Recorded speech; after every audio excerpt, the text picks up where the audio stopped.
Fox Sports welcomes you to the following presentation of the National Football League. Welcome back to St. Louis. Moments away from kickoff. Let's check in downstairs with Laura Oakman. Hi, Tom. First thing Tom Coughlin talked to his team about this week, the physicality of a Greg Williams defense and how important mental discipline is going to be today. Eli Manning preparing his rookie receiver for this all week, telling Odell Beckham Jr., they're going to try to get in your head. Don't let them. Beckham telling me, that stuff doesn't bother me. I know I can't get penalties today, but I also know sometimes you got to get your point across. Tom? Well, all eyes will certainly be on this incredible rookie, Odell Beckham Jr., who missed the first 4 games of this season with a hamstring injury going all the way back to the preseason. All he's done is hauled in 71 passes from his buddy Eli Manning and closing in on 1,000 yards.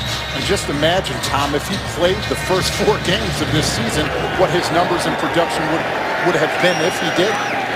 Rams won the toss, chose to defer to get the football in the second half. So coming out to begin this drive, the opener of the game, quarterback Eli Manning has never lost to the Rams of St. Louis. Today makes his 166th consecutive regular season start at quarterback of the Giants. The longest active streak in the league by any player at any position, and the 3rd longest by a quarterback in the history of the National Football League. Hey, go 55! 55! No Rashad Jennings today, so the rookie Andre Williams will carry the bulk of the workload today, and that's a gain of 3 on first down. And certainly we'll be watching against this vaunted defensive line, the Giants' offensive line. Everybody understands how important Odell Beckham Jr. and Andre Williams are going to be today. But the front 5 of the Giants' offensive line have got to do a great job of communicating and being on the same page, because this defensive coordinator, Greg Williams, will throw every blitz imaginable. Get it away quickly. That's a good start for Manning and the Giants. Catch made by the tight end, Larry Donnell, and that is a first down up to the 34-yard line. Rams have gone 12 consecutive quarters without allowing a touchdown. And James Laurinaitis is the key to everything. He is the one who runs the show. It's going to be important that he communicates to the back end after he gets a pre-snap diagnosis of what he thinks Eli Manning and this offense is going to do.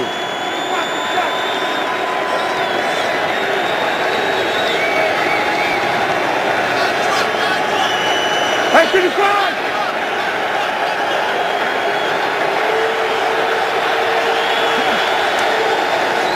In the hands of Andre Williams. Giants have had a very hard time running the football after Williams had the monster game, you may remember, down in Tennessee, where he carried 24 times for 131 yards, including a 50-yard touchdown.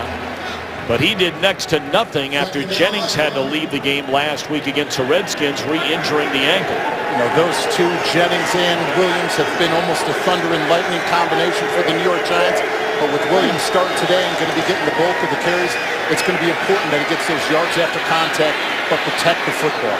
All day to throw, and that is Ruben Randle going up to get it. In traffic, Randle down at the 18-yard line. Last week was the second time in the last 3 games he was benched in the first quarter, and now a big play in the first quarter today. Starting off, they do a nice job of setting up the play action. They get the Rams defense to step up, really be able to stretch that ball and hit Ruben Randle down the field, who's playing this week in the first quarter. And in the past weeks, he's been set out, and Tom Coughlin hasn't played him from being late for team meetings and other things. That's the last 3. No gain on first down. The give again was to Williams. Eli Manning told us yesterday in our meeting with him that he really likes going no huddle. Although after starting the game no huddle, they're down in the red zone and now will huddle. You know, being a former offensive lineman who played with Eli Manning out on the football field, playing at the line of scrimmage and going no huddle is what allows him to just think and instead of reacting. Eli is split wide left, and taking it out of the backfield is Beckham Jr. And that didn't fool anybody. It went nowhere fast. I can honestly say that's the first time I've ever seen Eli Manning out there at that position. That's for sure. Probably the first time he's ever been out there. And I don't think wants to go back anytime soon. I don't think we will either. I don't think we'll see him out there. I don't think the Rams defense was scared about his speed and his threat downfield. Tom Coughlin, his 11th season as head coach of the Giants. Stories continue to be written. When all the talk shows, will he be back for a 12th? 3rd down and 10. Manning quickly throws. Look at the one-handed grab by Beckham Jr. He is denied first down yardage. What a catch this is. It might not be a first down. It might not be a touchdown. But what a catch this is by Beckham. They've got Ruben Randall and Beckham out there. They look like they were going to run a little rub route, get him out to the sideline. But what a catch by Odell Beckham Jr. He just continues to show why he is an elite receiver in the NFL. Well, it's one thing to go up and get it in the end zone. We've seen some of those. Some during the pregame warm-up. That one right there in traffic. 29-yard field goal try by Josh Brown, the one-time Ram, and it is good. So on the opening drive, the Giants have the drive stall inside the 15, but they come away with 3, thanks in large part to the grab by Ruben Randall. Is sponsored by Southwest Airlines. Book your airfare now at southwest.com. 3-0 Giants. Eli Manning perfect on the opening drive. 3 of 3, 68 yards. And so now we'll get a look at the St. Louis Rams on offense.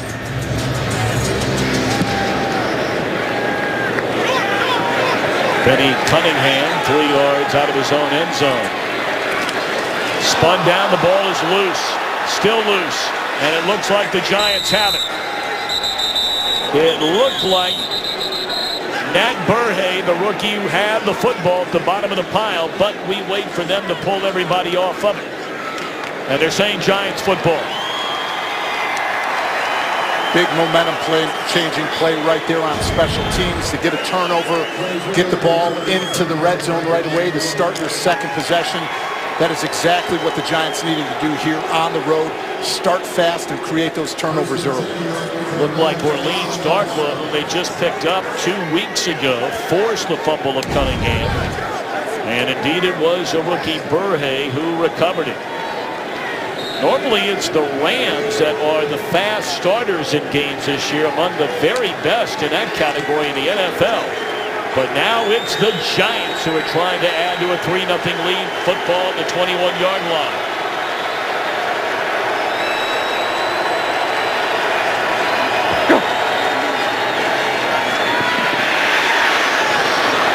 Threw a fastball right by the ear of Andre Williams. First incompleted pass for Manning. You're going to see Darkwa come in and get a nice hit on Cunningham. And this is exactly what Tom Coughlin said. He said he needed the special teams to step up and play fast in this game and create these turnovers because they feel that is the only way that they're going to be able to stay ahead of the chains here in St. Louis against this defense. Second down and 10. They hand it off to Williams. And he's down to the 16-yard line. That'll be a gain of close to 5. It'll bring up 3rd down and 5. This New York Giants offensive line has been playing much better here in these last couple of games. Consistent guys up front. They haven't had to change the lineup. And I know, speaking to Coach Flaherty, the offensive line coach, it's truly made a difference in the production on this offense. Well, they spun the ball to 17, so it is 3rd and 6 for the Giants.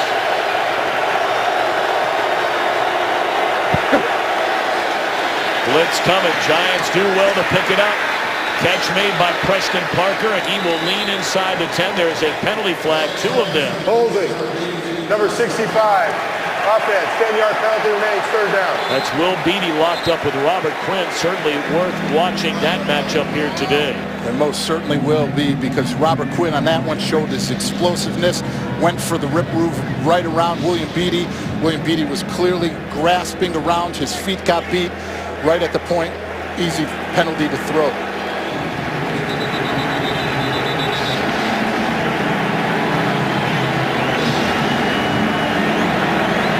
Darkwa checks into the backfield. Rookie out of Tulane. They signed him in the middle of November off Miami's practice squad. Third down and 16.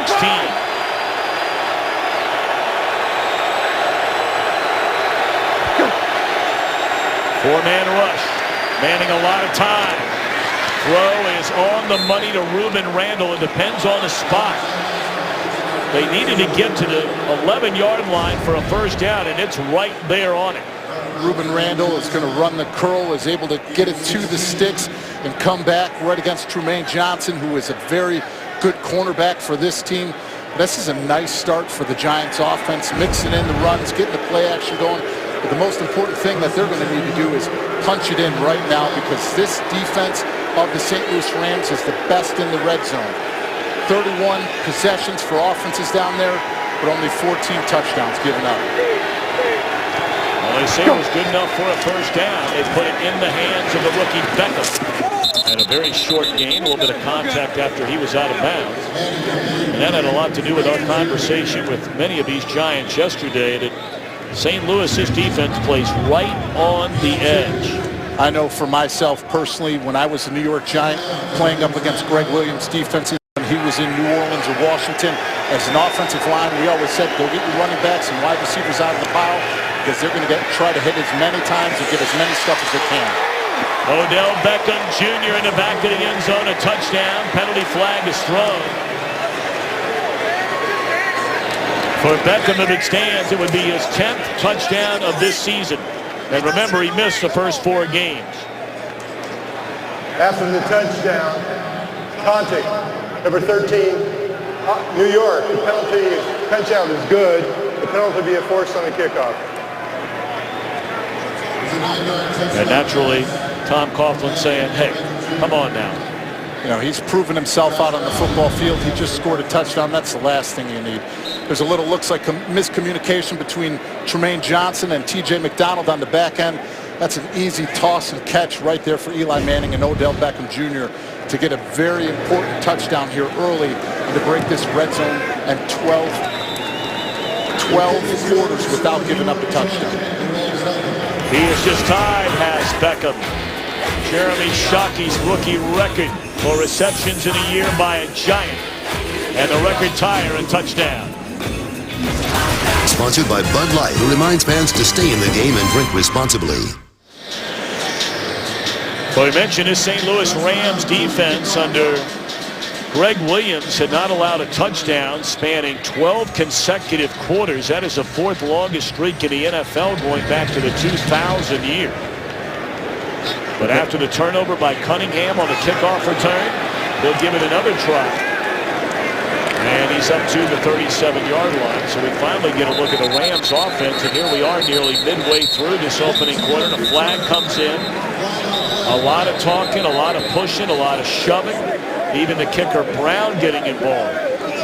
That's the last place you want to be as a kicker, jumping on a pile or in the middle of a scrum like that. Kick the ball, make sure you get to the sidelines.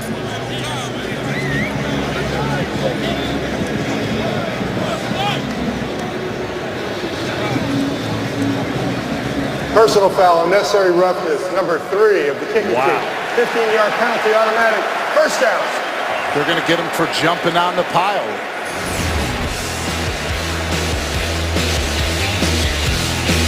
Kick the guy right in the face.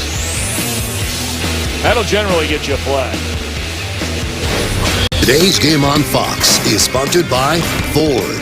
Beautiful things happen when you go further. By Bank of America. And by Target. Expect more, pay less. We're cruising along the mighty Mississippi, the gateway to the west, St. Louis, Missouri. 10-0 Giants over the home team. And after the penalty, Sean Hill on first down throws it behind Stedman Bailey, but a nice catch by the second-year wideout of West Virginia.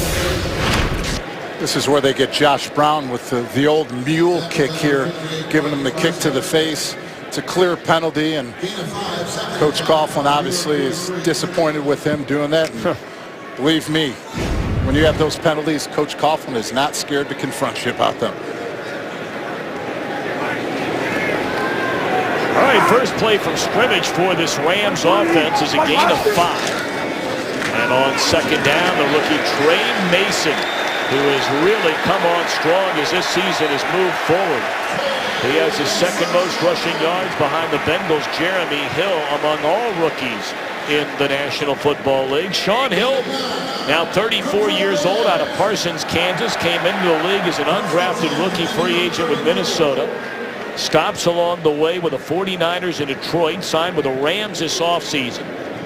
Came in as a backup to Sam Bradford. He was hurt, as you may remember, in the preseason. Hill started the first game, injured his quad, and just got his job back 5 weeks ago. 3-3 as a starter this year.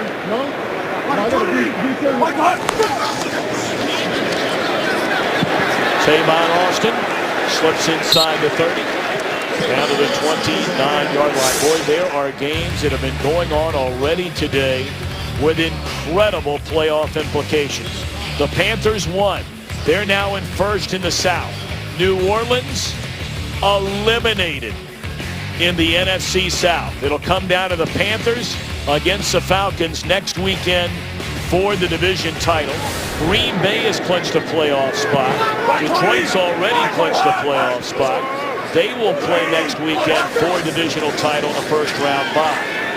Hill lays it off to Harkey. And he is chopped down at the 28-yard line. Big one later tonight, of course, out in the NFC West, Seattle and Arizona. But right now, we look at the Rams on offense. Tavon Austin is a home run hitter. He has the ability, whether it's on reverses, whether he lines up in the eye, he's at the slot. He has been able to open up this offense from Schottenheimer and the rest of this group, and he is a threat because you've got to pay attention to where he is on the field.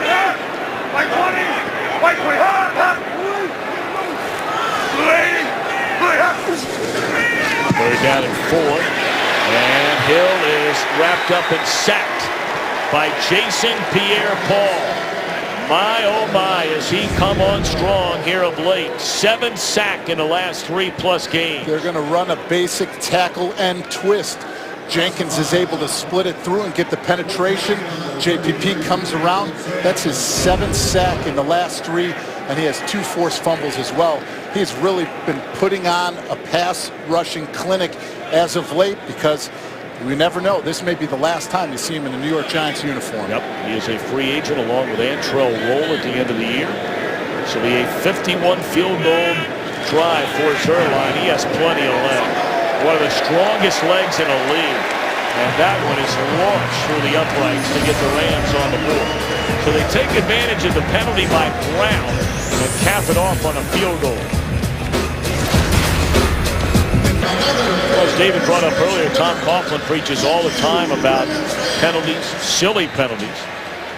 You take in the taunting penalty on the touchdown by Odell Beckham Jr. There's 15 before you kick it off. Then when you do kick it off, 15-yard penalty on the kicker, Brown.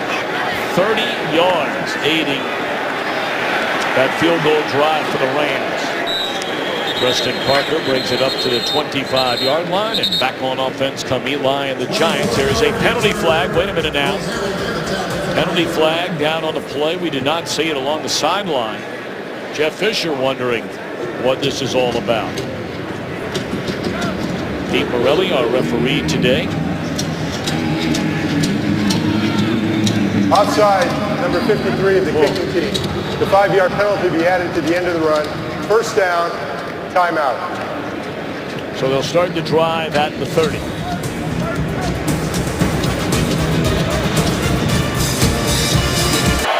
The youngster Ben McAdoo, offensive coordinator of the Giants, up against longtime NFL defensive coordinator Greg Williams. First down carry to Andre Williams, and he's up through the 35, a gain of 5 on first down.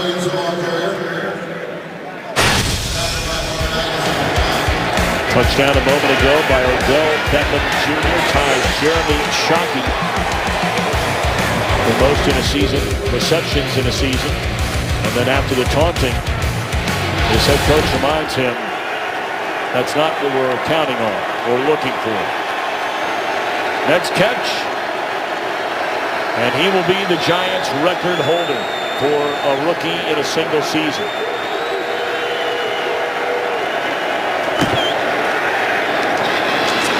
Pretty nice catch right there. Late turning around is Daniel Fells, and that's a first down up to the 47-yard line. Nice job by Daniel Fells, recognizing that they brought the blitz. He gets to his hop. He's able to catch that one, get the yards after catch, move the chains here for this offense. This is the start that Eli Manning and Ben McAdoo said that they needed during this football game. Have a nice balance between the run and the pass. And when they do bring the blitz, we've got to make sure that we release the ball and they don't get home. 8 passes, 6 rushing attempts for the Giants. Eli 7 of 8, already over 100 yards and a touchdown. Williams looking for room, and not much there. T.J. McDonald comes up from a strong safety spot. We'll ring in the new year on Fox Sports 1. We'll bring you a marathon of Big East basketball. All 10 teams back-to-back, including a showdown between number 23 Butler and 7th-ranked Villanova. The marathon begins New Year's Eve, 11:30 a.m. Eastern, and goes all the way to midnight, only on Fox Sports 1.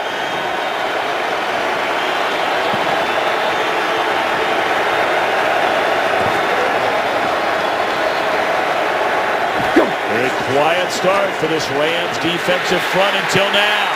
They bring the safety, T.J. McDonald, and that's the first sack of Manning today. Andre Williams has him on this protection, but T.J. McDonald does a nice job of getting the inside spin move. Andre Williams, you've got to use your hands. You have got to punch him, and you have got to stop him. You cannot go in with 2 forearms and expect to come up with a key block on that type of blitz. Well, the Giants really backed up 3rd and 14. They need to get to the Rams 43 for a first down.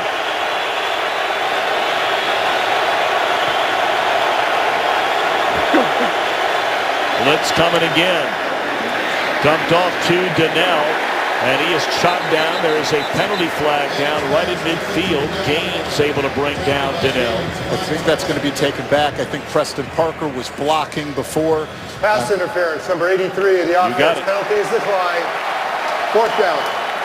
So for the first time today, the Rams defense forces a punt. You know, we talked about the 12 quarters they had gone before allowing a touchdown. Bear in mind, that touchdown was only the 2nd allowed in the first quarter all year long by this Rams defense. The only other touchdown as a team they surrendered was on a punt return. And that was created off of the turnover on the kickoff return for the Rams. You put the ball in that position, any defense is going to have a tough time switching back to it and adapting right away.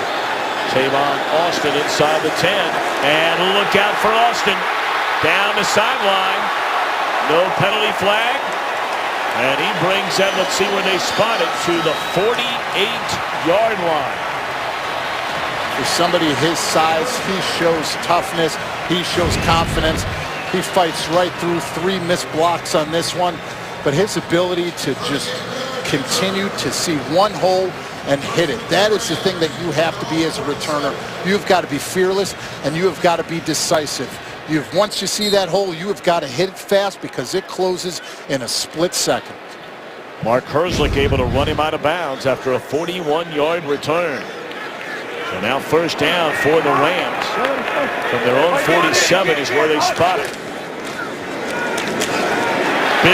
Big hole for Mason. And he's tripped up at the 37-yard line. Corey Harkey leading the way for Trey Mason. Really nice job of running the counter. You're going to see Harkey go in motion, but he does a great job of coming back, setting up that block on McLean.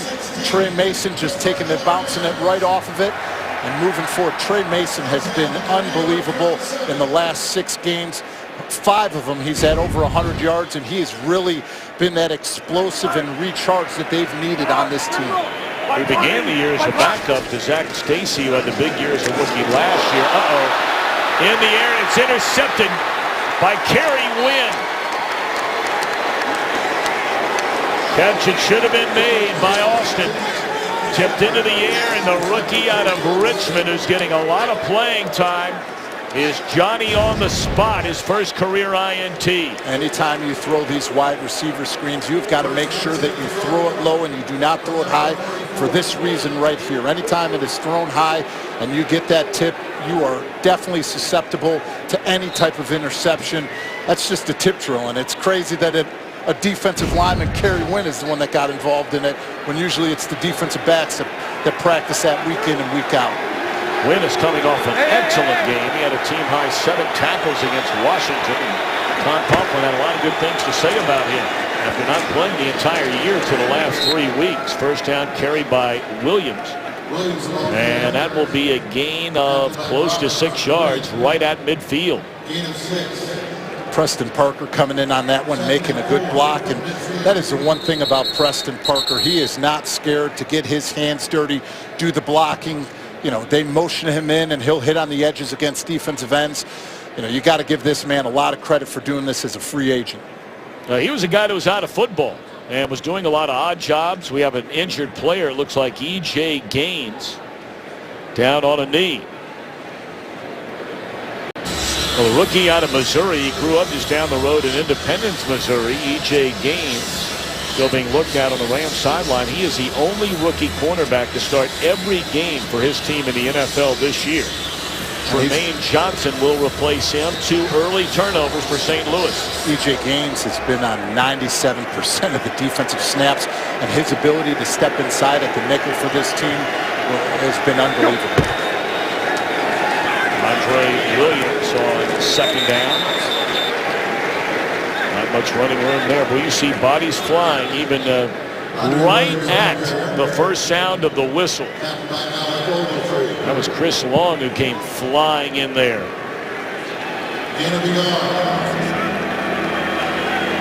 Chris Long back for now his 3rd straight week. He was injured in the season opener. He is the longest tenured Ram, and of course the son of our own Hall of Famer at Fox, Howie Long. That'll be the final play of the opening quarter. 10-3 Giants. Fox NFL Sunday will continue in a moment.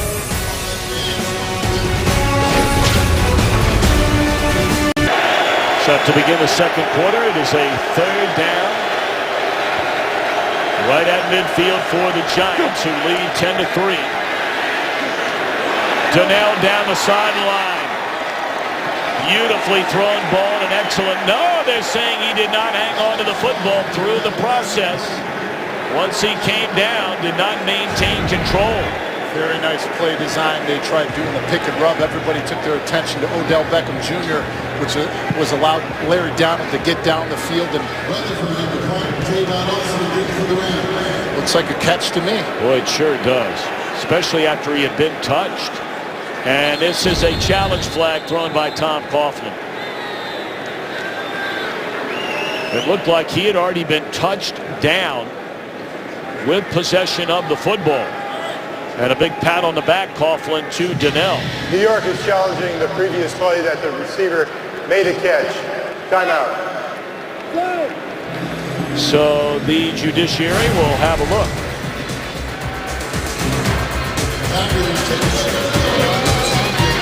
Today's game is sponsored by Pepsi.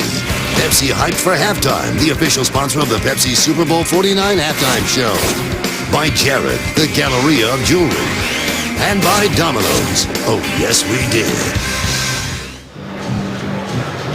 Pete Morelli, how about it? After reviewing the play, the receiver did maintain control of the ball and was down by contact. The ball will be placed on the 26-yard line. First down, New York. New York will not be charged a timeout. So they're saying down by contact after he had control of the ball. And it was only after contact was made. Ball's ripped out of there by Ogletree. 23-yard gain on the reception by Donnell, the former college quarterback at Grambling State. Go. Play action. Eli steps up. And after making a catch like he just made, Donnell couldn't handle that one. Mike Pereira back in Los Angeles, always a part of our telecast here on Fox. You're not surprised by that decision, are you, Michael? No, a few people were on Twitter because they say it's the process of the catch, but the process ended when he was sliding on the ground with complete control, and then the defender in the second act pulled the ball away. That means it was a catch and down by contact. All righty, Michael, thank you very much. And should anything come up today, we always like checking in with Mike Pereira, former NFL official. Well, there's a record setter right there by Odell Beckham Jr. If it stands, there is a penalty flag, and it won't. 65 offense. 10-yard penalty. Still second down. So take away the record for the time being. William Beatty gets his hands outside again the framework and just throws down Robert Quinn. So that's back to 2 holding penalties now against William Beatty. You see those hands outside and just grabs him outside and pulls him down. It's one thing if you put your hands on his back and push him, but the minute they see that jerk, that pull, they're going to hit you with it every time. Fourth penalty of the game for the Giants. 2 of them helped aid the Rams' only score.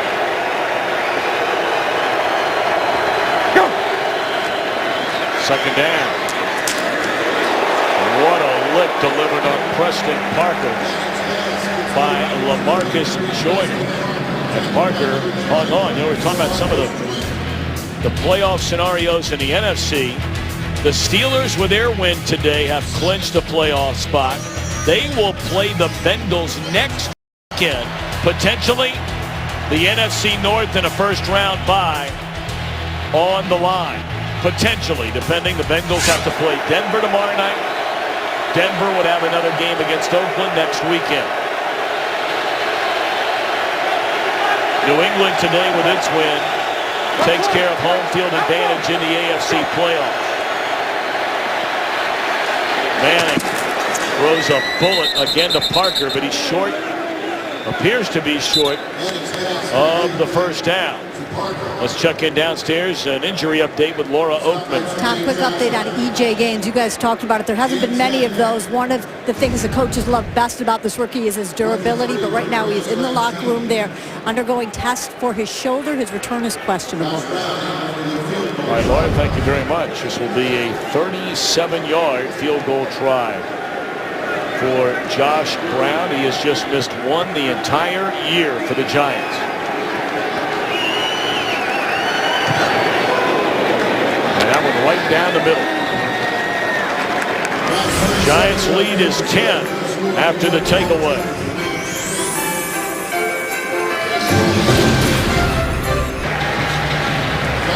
Total domination as far as the numbers are concerned. But it is just a 10-point game. Giants in front 13-3. 12:29 to play until halftime.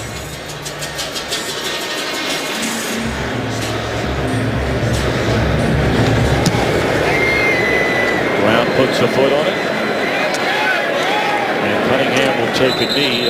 Coach Coughlin today, you'll notice wearing the strip of black along the shoulder area of his jacket, which of course will be worn by police departments, men and women all over the United States after the tragic story, horrific story about 2 New York policemen killed in their car yesterday, ambushed in just a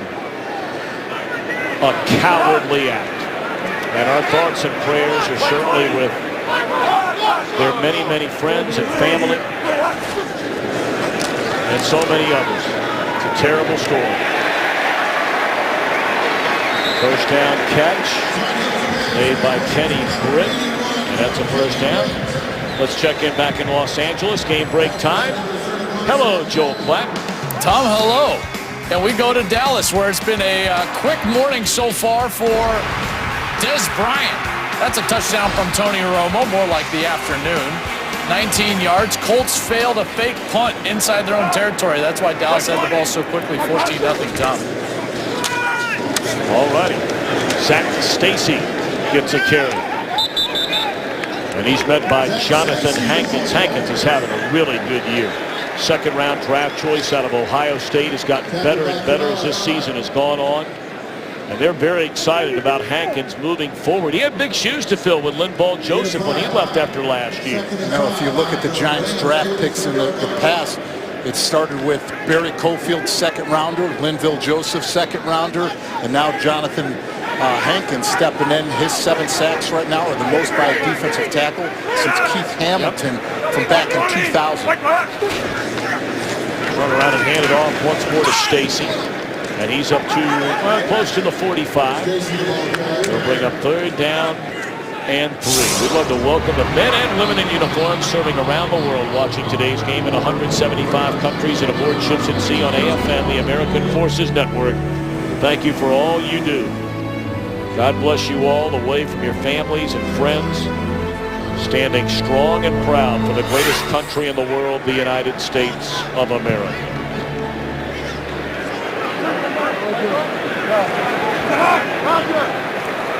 By 20! By 20! 3rd down and 4. Blitz coming late. Hill just throws, and there's contact, but no flag. Brent was looking for a flag. That contact with Zach Bowman in the secondary. Looked like Jameel McClain, playing through a tender knee, was able to get to Sean Hill, forcing the errant throw.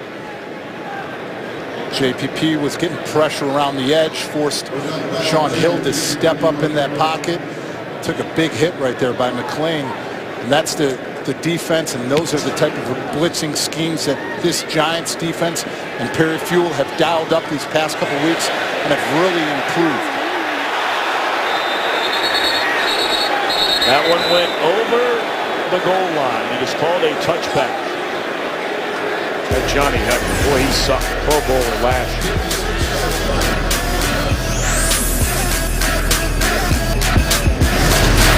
Today's game is sponsored by Beats by Dre Solo 2. Show us your solo selfie. Happy holidays and early Merry Christmas to all. Week 16 of the NFL season, and after taking that shot a moment ago, Rams quarterback Sean Hill being looked at on the Rams sideline. 13-3 Giants. Drive starts from the 20. And Andre Williams for maybe 2. We're talking about Perry Fewell and this defense stepping up. There's the big hit right there by Jameel McClain. Getting it right in the rib cage, and JPP pounding it on as well.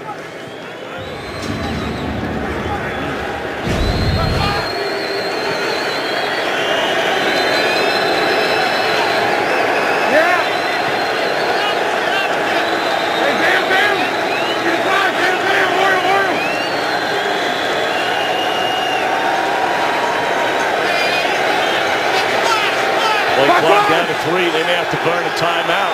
Nope, they get it off. Check it down to a run by Williams, and not a bad run up to the 27, where it brings up 3rd down and 3. And Williams is alone now, 5'11", 230 pounds, out of Boston College. His lower body leg strength, his ability to just continue to push piles and keep those legs driving, get those yards after contact have been unbelievable.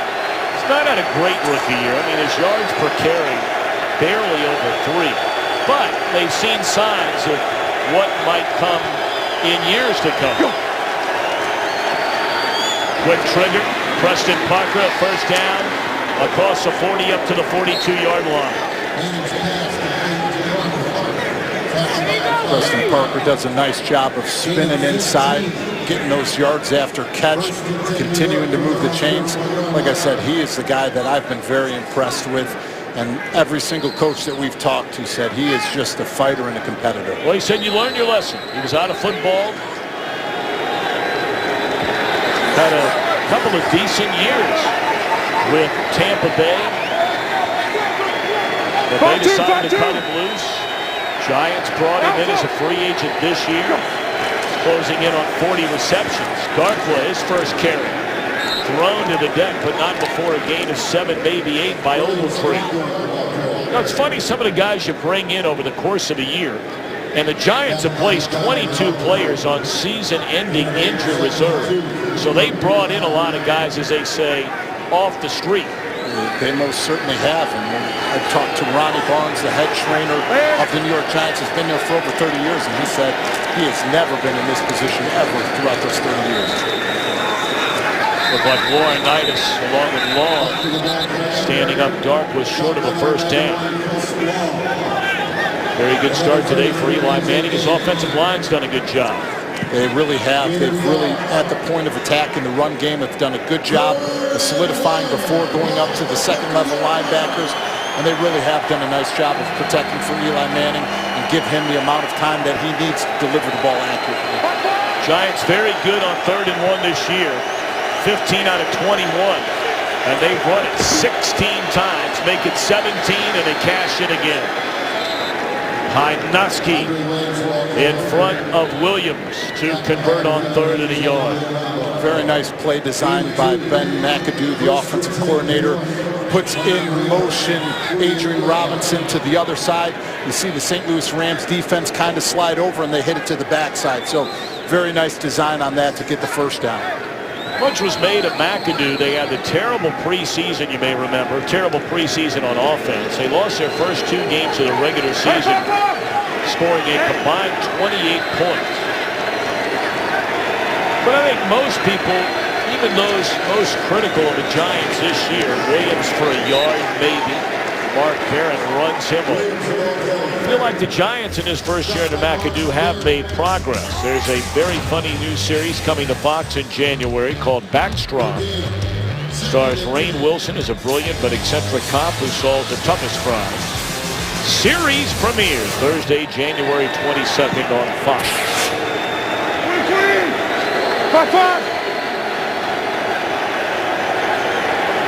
I got him. There have certainly been growing pains with this offense. Brand new system under McAdoo. But Eli Manning's numbers are much better than a year ago. Perfect throw to Ruben Randle inside the 30. And that'll move the chains. First down, Giants. Going one-on-one against Tremaine Johnson. Just runs a fly, gets the better of him. Tremaine Johnson isn't able to get his head around to locate and find the football. That's an easy throw for Eli Manning. Eli is off to a fabulous start here today. 13 out of 15, 185 yards and a touchdown. There's a record breaker for Odell Beckham Jr. And then contact after he was out of bounds. No penalty flag though. Or is there? Yes, there is. T.J. McDonald. He was the one that Beckham, you may remember, was flagged for taunting on the touchdown in the first quarter.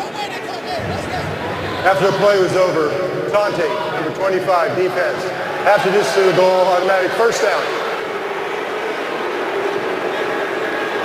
T.J. McDonald ran out of bounds and out of his way to give that little extra talk and that little extra intimidation at his face.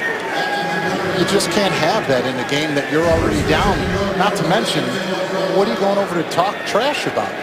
You just got a first down and a nice catch.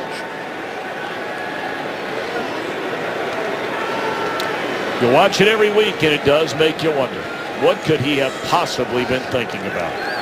But only he can answer that.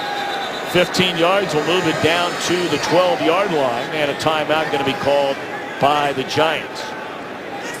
And they're still talking down there. Beckham and McDonald.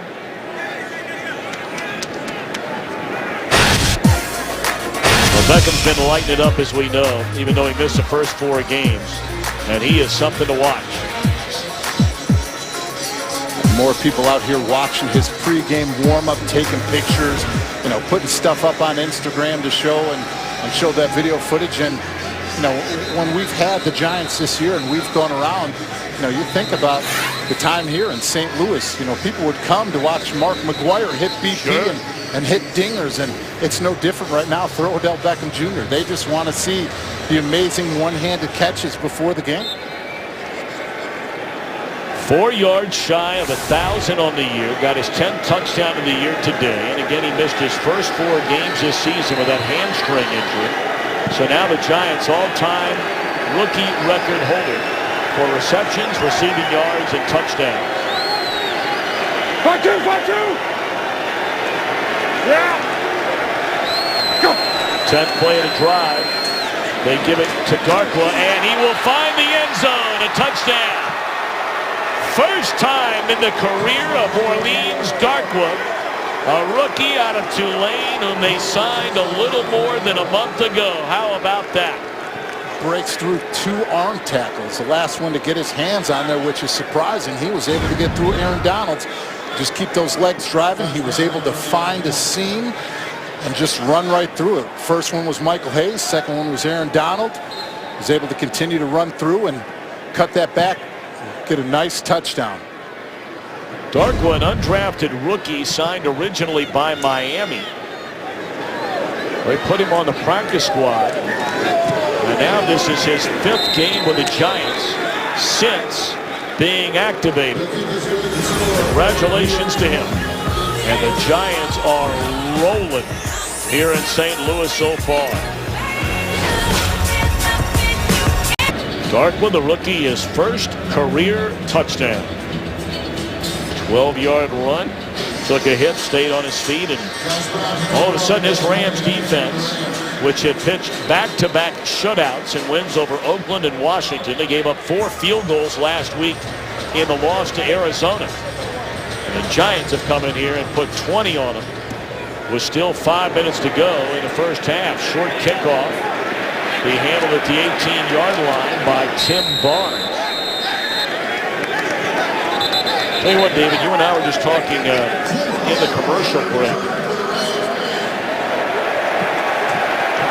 Next weekend in the NFC, it looks like there will be a couple of games with huge either playoff or home field implications. You know, Green Bay and Detroit still have to figure out who's going to win the NFC North. It's going to come down to Carolina and Atlanta to who's going to win the NFC South. And there are more than half a dozen teams still alive for a playoff spot in the AFC. And that is why you absolutely love the NFL in December, because we're really not going to know what's going to happen within these next 2 weeks. The most important thing that any team can do is win your football games. You cannot be worried about, well, if this situation occurs, well, we need this team to lose. You can't think about it that way. Take advantage and handle business yourself and get in the playoffs that way. I'll tell you, one team today of all of them, well, really 2 teams that stand out, that make you wonder, how did it come to this? Would be the Saints, who lose again at home, officially being eliminated. As Hill is scrambling around on 2nd down and just throws it up down the sideline. Can you believe that? Looked like he was trying to throw it away, and Kenny Britt comes racing out of nowhere. No signal. Officials are still talking about whether the catch will stand, and now they say it is a reception. Under pressure, you see him rolling out of the pocket. He gets that pressure, he comes wrong, keeps his eyes downfield. Puts that ball right where it needs to be. It's a strong arm, man. 27-yard gain.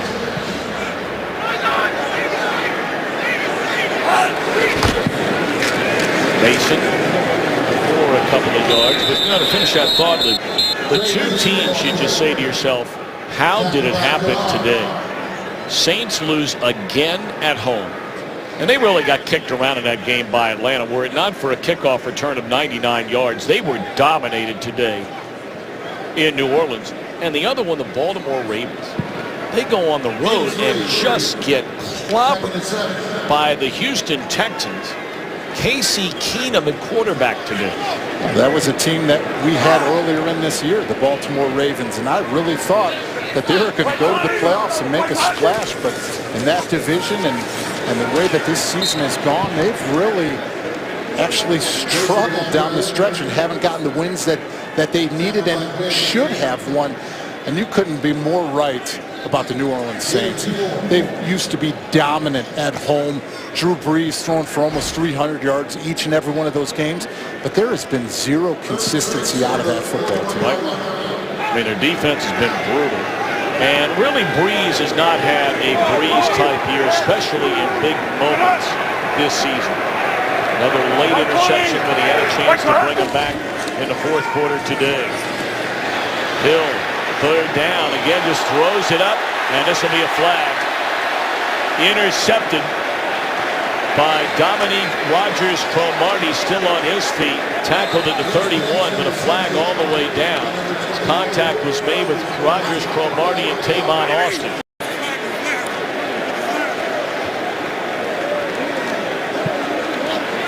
Pass interference, number 21, automatic, first down. Big play right here for the Rams. Very big play. Dominique Rodgers-Cromartie has been playing lights out these last couple of weeks. Now that one, you see him just make the clear contact downfield on Austin. Gets the penalty, and it takes away that interception, which could have been another crucial momentum-changing play for this team. Gives the Rams a fighting chance to get back in it. That's a 26-yard penalty on Rodgers-Cromartie. Been playing through a lot of injuries this season, but playing well.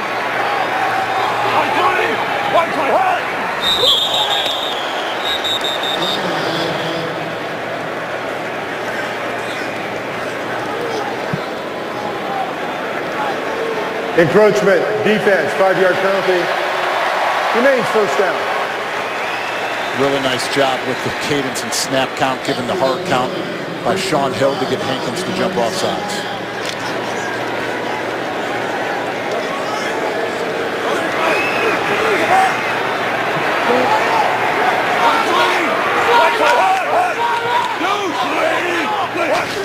First down and 5 after the penalty. They pitch it to Mason. Sniff in the end zone. He will flag down. No signal given on a touchdown. We wait on the penalty as finally it is signaled a touchdown for Mason. Well, you got a nice block out there by the wide receiver, Kenny Britt. Personal foul, grabbing the face mask. Number 26 defense. The touchdown is good. The penalty will be enforced on the kickoff. Right there against Shockey Brown. You see Kenny Britt just physically dominating him and getting that extra push and that block for Trey Mason to get that touchdown. Antrel Rolle trying to come over to make the tackle. Clearly grabs the face mask and gets the penalty. And they will penalize the Giants on the kickoff.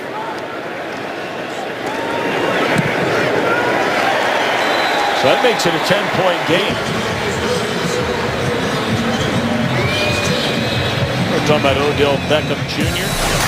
trying to join some of the great names for New York Rookies of the Year. Boy, who is ever better than that guy? The great Tom Terrific. And in Giants lore, who's better than that guy? Patrick Ewing. Hard to believe that is almost 30 years ago. And, of course, just retired this year. After such a glorious career with the Yankees, Derek Jeter. How about that company? Seaver, Taylor, Ewing, Jeter. Not bad.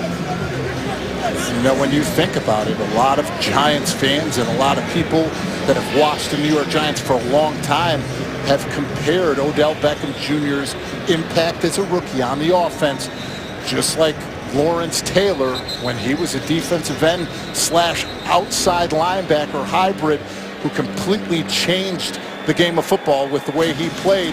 To get that comparison to that guy, talk about very impressive. Well, you look at all those guys, and what, 3 of the 4 eventually won a title in the Big Apple. We know about Taylor. Yep. Jeter, multiple rings there. And, of course, Tom Terrific, going all the way back to the Miracle Mets in 1969. The only one who did not win a championship there after so many great seasons. Patrick Ewing. So after the penalty, Rams going to kick off from the 50.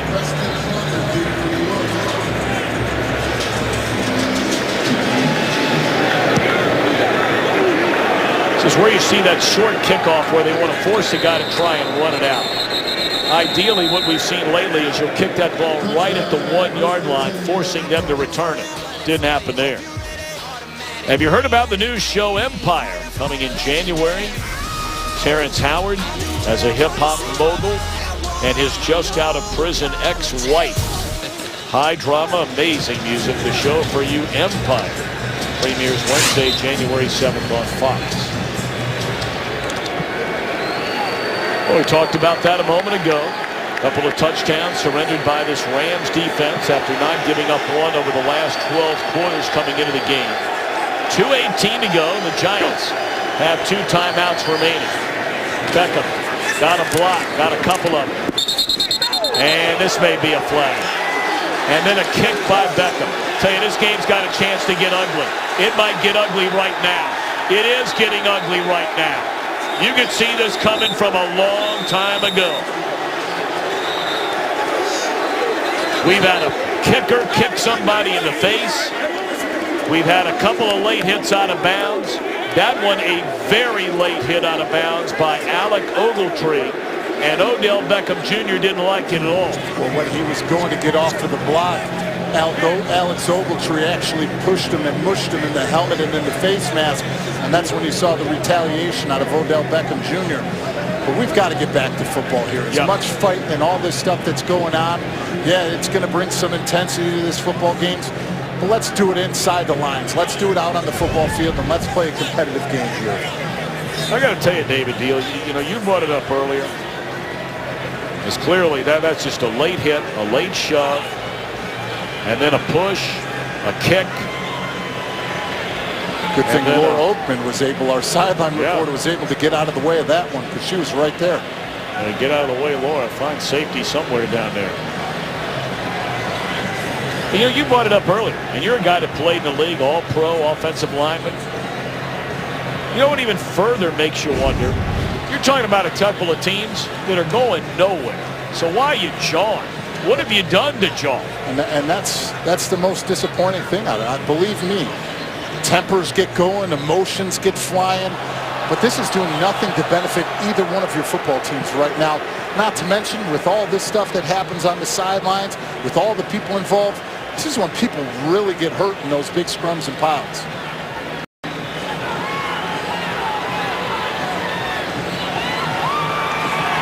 And David, it puts the other guys in a tough spot that aren't initially involved in whatever's going on, because you do have to feel like, I would imagine, don't you? You got to defend your teammates if something's going on. Believe me, as an offensive lineman playing in the NFL for 11 years, you are a bodyguard.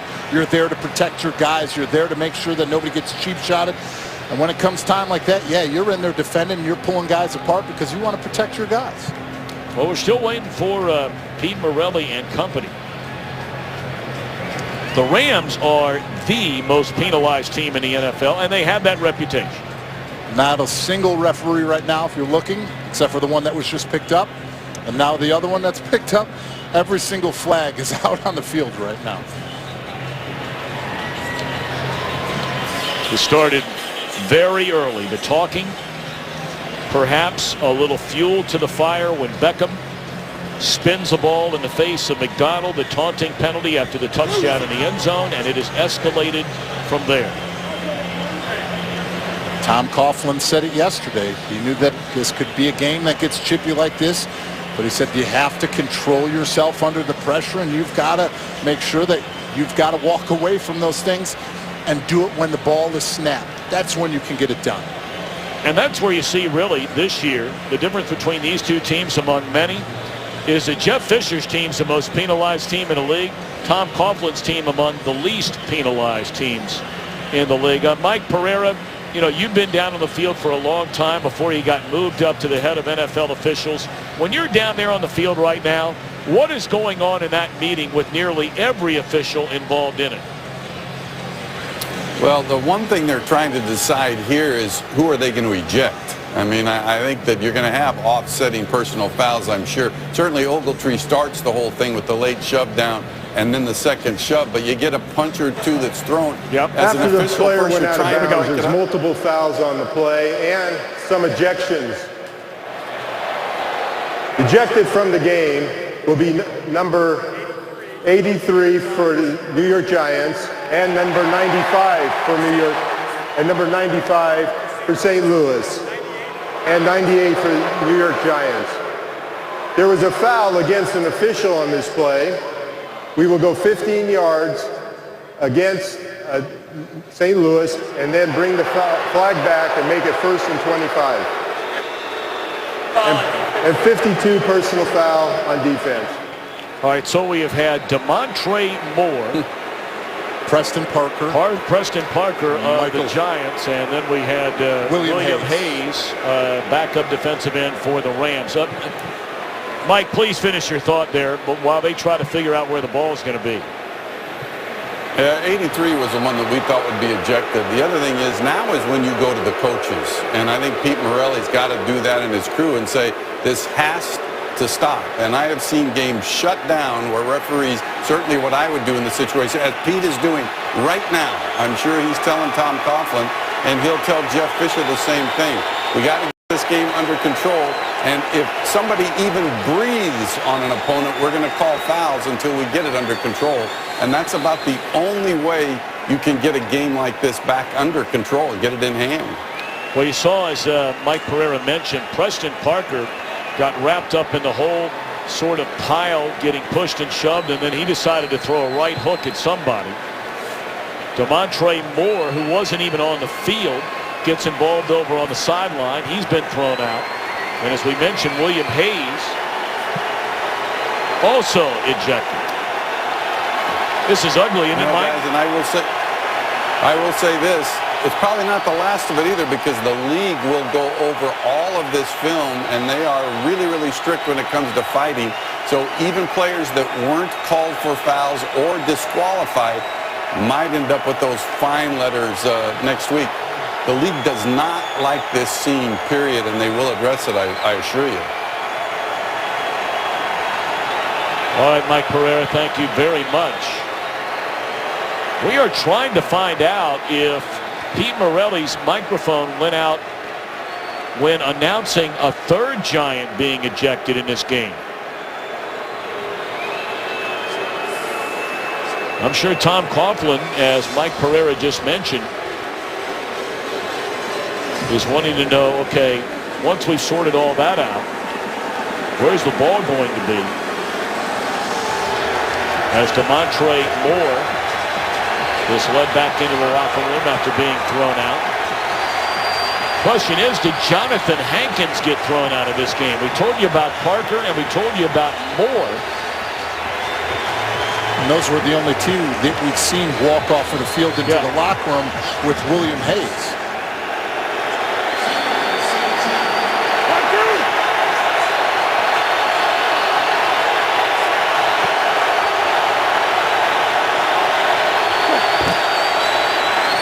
So first down, going all the way back to the 13-yard line, make it second down. This is the 2-minute warning at 1:57. So we are at the 2-minute warning. Boy, crazy here in St. Louis. Follow your favorite team the rest of the season. Just go to iTunes.com/NFL. Third down and 11 for the Giants. Donnell is driven to the ground by Ogletree, and the Giants will punt with under 2 minutes to play until halftime. And we check in downstairs right in the heart of the action with Laura Oakman. You all right down there? Thanks for checking in. I want my dad to know I am okay. Good. But in all actuality, not surprising that all these scrums have had Odell Beckham Jr. in the middle of it. The Rams defense has been talking about him all week. While the media and the fans in New York loves the attention Odell has gotten, defenses don't, especially veteran defense. That's what they've been talking about this week, about not only his success, but the celebrations that come after with it. So not a surprise at all that there's been a lot of scrums with Odell in the middle. Not a surprise at all. When a young player comes along and they make some of the plays and some of the highlights we've seen, and then you throw in some of the celebrations, which a lot of guys still don't like. Some of the young fans might like it, but some of the veteran players don't like it at all, and it is official. Jonathan Hankins was not ejected. Parker, Moore for the Giants, Hayes for the Rams.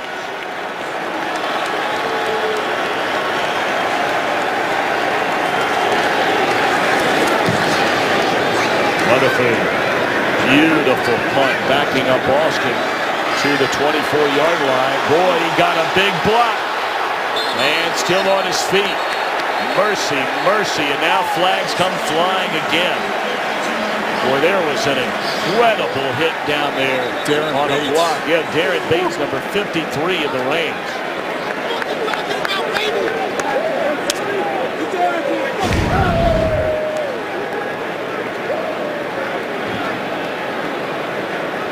Late hit by Zach Diassi out of bounds right there.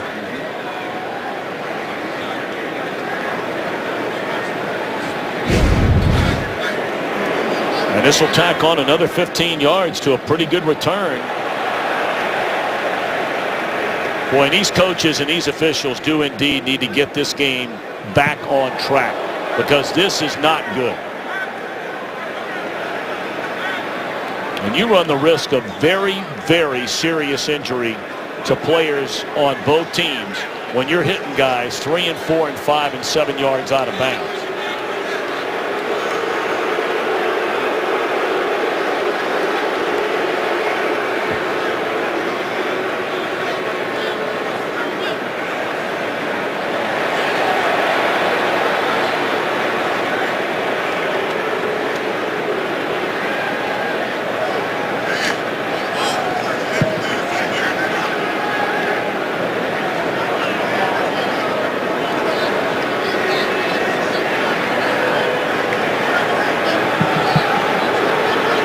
Dale Shaw, the back judge, being pulled aside by Pete Morelli. We have 2 fouls after the play. Illegal block in the back, number 31 of the receiving team. Late hit out of bounds, personal foul, number 51, 5-1 of the Giants. By rule, those fouls will offset. The ball be placed where the ball went out of bounds. First down. Okay, they had a lot to get through there. They've had a lot to get through in this last 5 minutes of this game, that's for sure. Well, 54-yard punt, 17-yard return. And the ball will be marked at the 40-yard line. Giants have been penalized for 124 yards, and we are only in the first half. That is a season high for a game.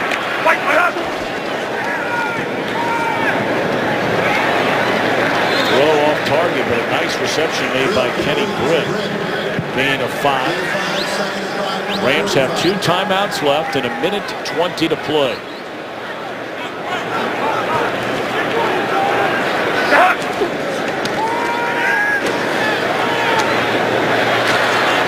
Catch good enough for a first down by Cunningham into Giants territory to the 47-yard line. Clock continues to run. 1 minute to go.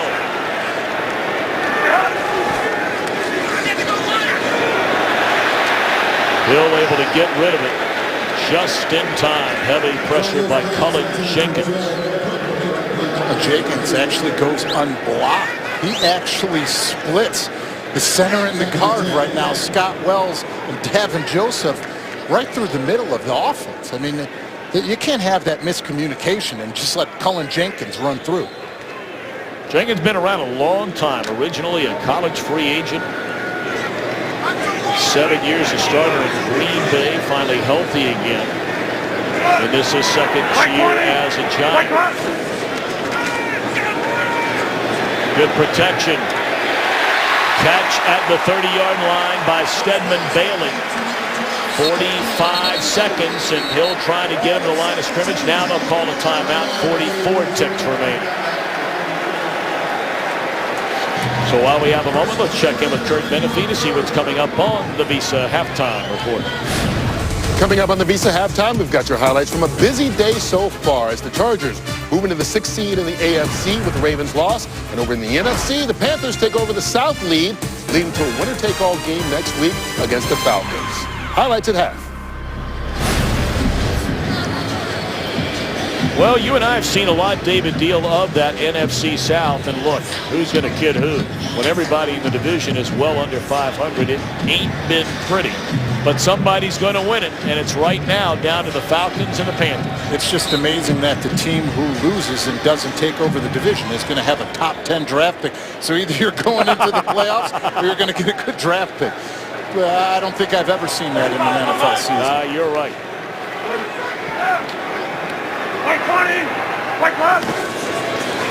First down.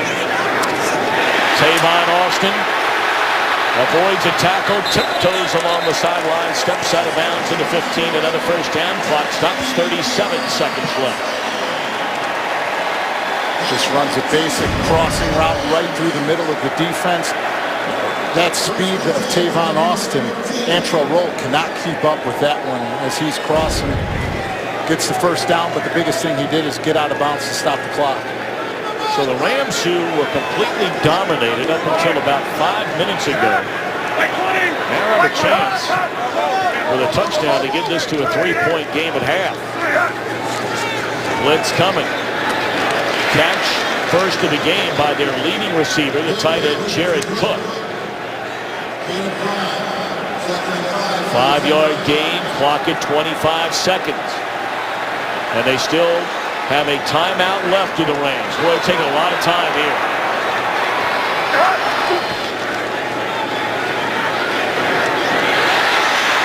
Now they'll be forced to call the timeout. Britt inside the 5 will make it first and goal. And that is their final timeout. 9 seconds left. In this drive, in this 2-minute drive, they've done a very nice job with the crossing routes. They've hit Tavon Austin with the first, now Kenny Britt. But you are correct, Tom. They did not do a good job of managing the clock and managing the time during this one.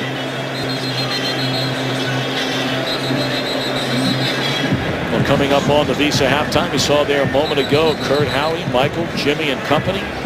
The Saints and the Dolphins eliminated from the playoffs today. Packers and Steelers clinch playoff spots. Here you look at Brian Schottenheimer, the Rams offensive coordinator. So let's see what he decides to do with 9 seconds left.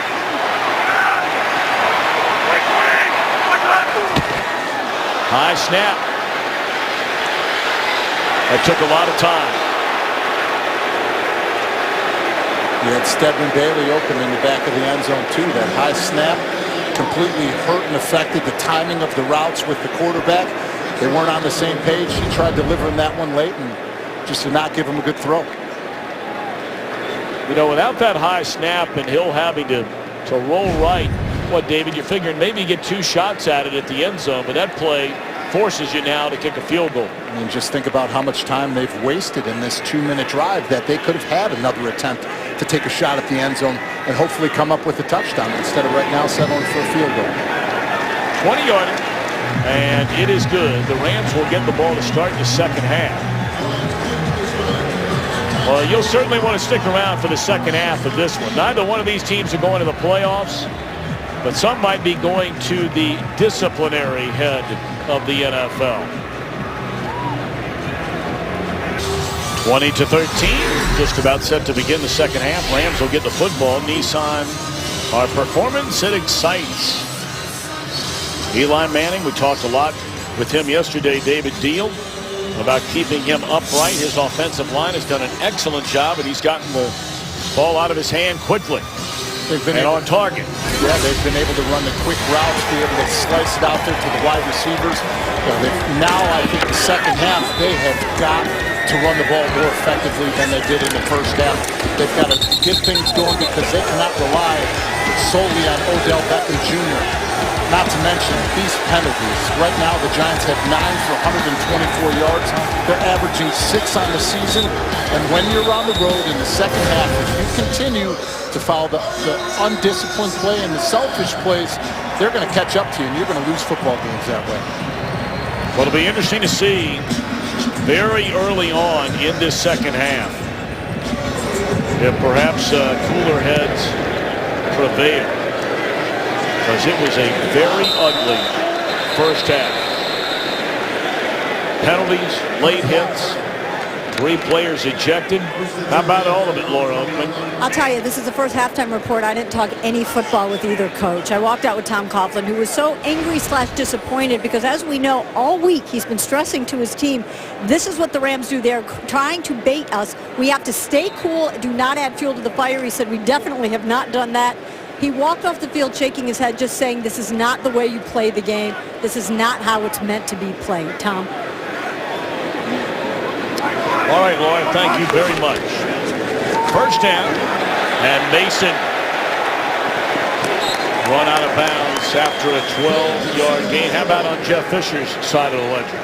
Well, as for Jeff Fisher, obviously it's a different feeling over there, but he did say right away there's no place for that in the game. But he also said it happened, it's over, we can't get caught up in that. We now need to focus on how to win this game, which comes down to we have to finally execute. Rams have won 3 in a row. The Giants on a modest 2-game winning streak. Rams are trying to win their final 2 and close out the year with a 500 record. They lost last weekend. It's the 11th consecutive year without a winning season. Some of the numbers from the first half clearly tilting towards the Giants' side. The rushing yards for the New York Giants has got to come into play. They've got to run the football successfully on first and second down here in the second half. Control the time of possession. Really let the big man up front take control of this game, because if they do not, and they get themselves in 3rd and longs, this Rams defense will take advantage of it, and that is when they put themselves back into football games. Mason lowers his shoulder. Takes on Antrel Roll when he's up to the 37-yard line. It brings up 3rd down and 5 for the Rams. Roll, a free agent at the end of the year. Been written about, talked about a great deal. Final year of a 5-year contract after he left Arizona. Same old's true on the Giant defense for that man, Jason Pierre-Paul.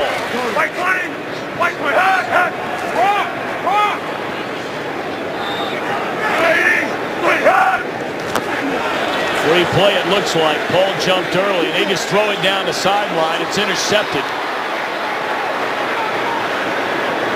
And this might be the second interception that is not to be for Dominique Rodgers-Cromartie. This would be an automatic first down if it is offsides. Offside, number 90 defense, 5-yard penalty, and the result of the penalty is a first down.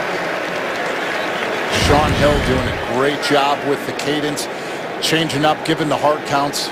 See JPP start that one early, get a free play, and like you said, this is the second time Dominique Rodgers-Cromartie has had an interception. The first one, pass interference on him. This one, the defensive offsides. We had a very interesting conversation yesterday with Jason Pierre-Paul about his imminent free agency at the end of this year. Well, it seems like everybody has written and or talked about Paul, who frequently has said, look, I want to stay with the Giants. And he said that to us yesterday. But he followed that up immediately with basically, make no mistake about it, if there's a lot of fooling around and a lot of hesitating in being able to get on the same page, I will look forward to exploring free agency and hearing what other teams have to say. He said, I will test the free agency market. He said, I'm 25 years old, which is amazing. You don't think about it, but when he was drafted, he was 20 years old. At 25, he said his best football is ahead of him, and he said if it's not in New York, unfortunately, he'll have to take his talent somewhere else, because he thinks that he has got a lot left in the tank, and you haven't seen the best of him. He said he's played through a stinger for the first time in his career this year. What does that mean, David? We hear that term all the time. When a player is playing all year with a stinger. A stinger is almost whiplash. When you get that jerk, that twist, that torque to your neck where you're pinching a nerve, when it happens, it feels like there's a cigarette going out inside your neck, and it is the worst thing. And the problem with stingers are they continue to linger because it takes so long for your nerves to regenerate. And when you're playing football and you're in the NFL for 17 straight weeks of pounding, you're not going to get rid of that until the season's over.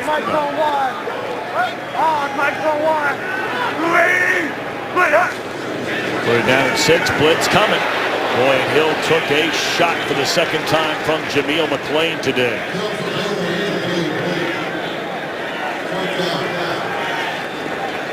Harry Fuel, great design. I mean, look, you've got roamers. There's only 2 people in the stance. You got Kerry Wynn up in the 2-point stance. They fire out McClain. Confusion on the offensive side of the ball. No communication with the offensive line.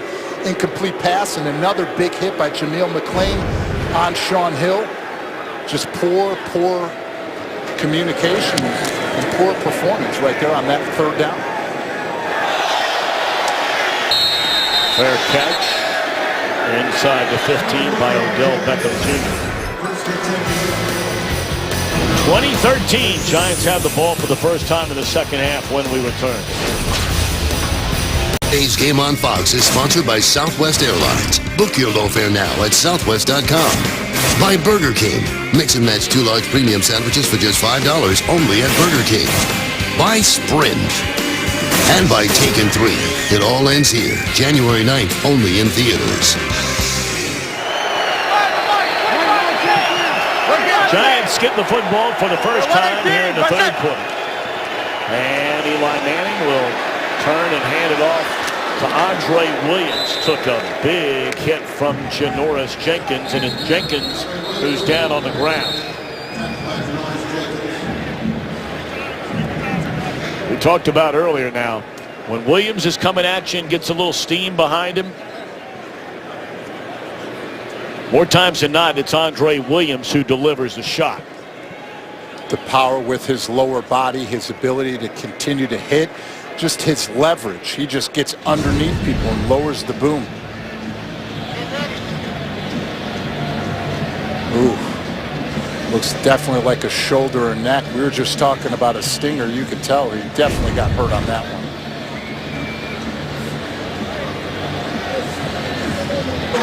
Unfortunately, Janoris Jenkins was able to get back on his feet and ran to the sideline. And E.J. Gaines, their other starting corner, was injured earlier. He has returned. Second down and 4. Ruben Randall had the big 49-yard reception on the opening drive for the Giants in the first quarter, and that one will move the chains up to the 30 or the 29-yard line. Very nice catch, very nice job at the bottom. Had a bunch formation. You know, they had Ogletree run the out. Ruben Randall ran the inside post that freed things up. And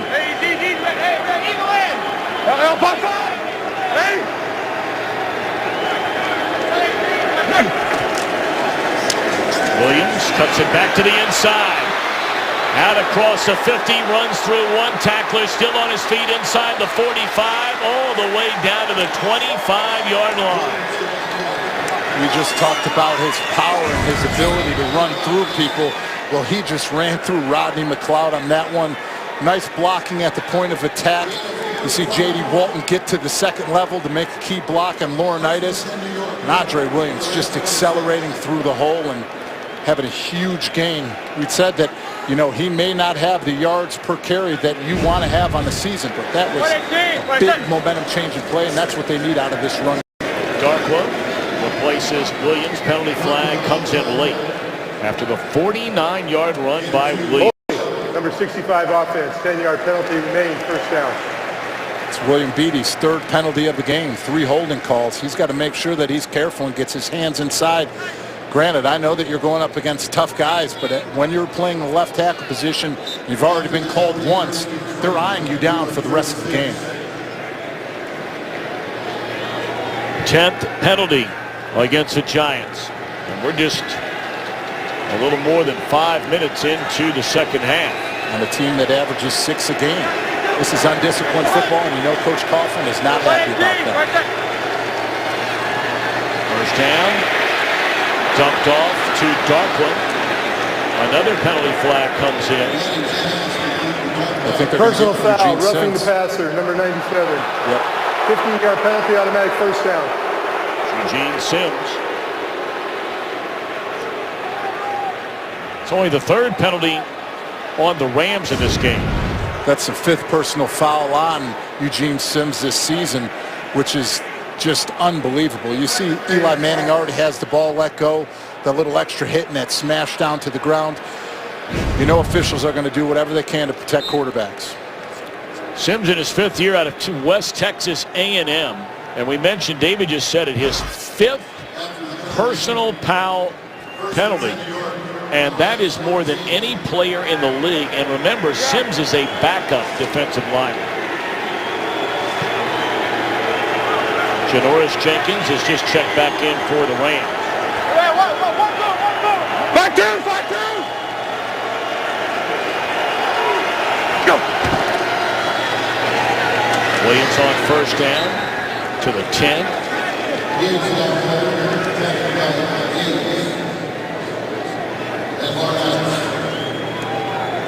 Daniel Fells on the backside of that play had a nice cutoff where Andre Williams was able to cut that ball right off of him, right behind him, and to continue to move the chains. And we talked about it, and I said right away, starting this second half, they needed to do a good job of establishing the run and sticking to it, and they most certainly have in this drive. Beckham in motion. Reinowski in the front end of the eye, and they give it to Williams. Laurinaitis wrapped him up, but not before Williams was able to get down to the 7-yard line. So bring up 3rd down and 3.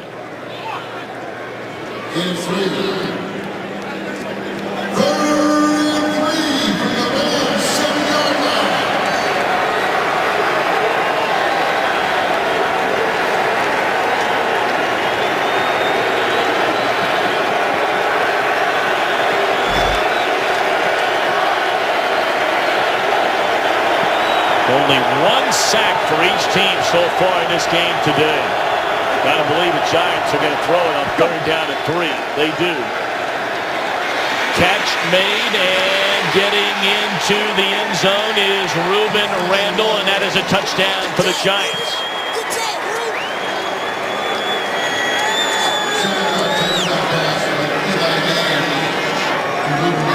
Another nice play design. Earlier in the drive, we saw Rueben Randle take the inside, Ogletree take the outside. This time they flip-flopped in that bunch route. This time Ogletree took the inside. Rueben Randle off of that little pick rub takes the outside, is able to extend it and get that touchdown. Very nice drive, very nice play call by Ben McAdoo in this offense. And some jawing going on between the offensive and defensive lines after the touchdown. Brown the point after to make it a 27-13 game, and they're jawing again. Randle the touchdown, just his 3rd of the year. Today's game is sponsored by Kay Jewelers. Every kiss begins with Kay. Well, welcome back to St. Louis, where this crowd is still standing and cheering. A moment ago, Colonel Brant Deck. His wife knew he was going to surprise a family today back from Afghanistan. His daughters, Amanda and Casey, did not know him. They turned around. Husband and dad just landed back in the United States of America this morning. Colonel Brant Deck. What a... If that doesn't bring you to tears, I'm not quite sure it does. Here in the Christmas season, and those 2 young ladies have dad home. All right, Rams need to get something going here. 7:25 to play in the 3rd quarter. They're down by a pair of touchdowns. First down catch made by Cook, the tight end, and that's a good way to get a drive started. That'll be a gain of 11. Rams not much to speak of on offense. A 1 turnover by Hill. He's had an interception. When they've given it to Mason, he's had some decent runs. They just haven't really committed to the run much. They said this season when Trey Mason has over 19 carries, their success of winning is over 80%. They've got to feed him the football here in the second half and try to find some balance on the offensive side of the ball. Well, they're going to swing it on first down. Dangerous throw, but a nice catch made over there by the 6-year veteran Kenny Britt out of Rutgers. A native of New Jersey is Britt. Spent his first 5 years in Tennessee, 3 of those while Jeff Fisher was the head coach. Kenny Britt, a big-bodied wide receiver, very physical. And this is the best season that he's had in his career since 2010. So the reemergence of him, Jeff Fisher, bringing him here to St. Louis and giving him a second chance after all the off-the-field problems. He's been a guy who's taken advantage of this new opportunity that he's been given. There's Mason, and that'll be good enough to move the chains on 2nd and 2. He's out across the 30 up to the 32-yard line. Tonight on Fox Sports Live, get a complete update on what's going on in the NFL. You'll get highlights, analysis of all the games. Randy Moss, Donovan McNabb on Fox Sports Live. That's at 11 o'clock Eastern on Fox Sports 1, streaming live on Fox Sports Go. 5:40 to play in the third quarter. First down for St. Louis.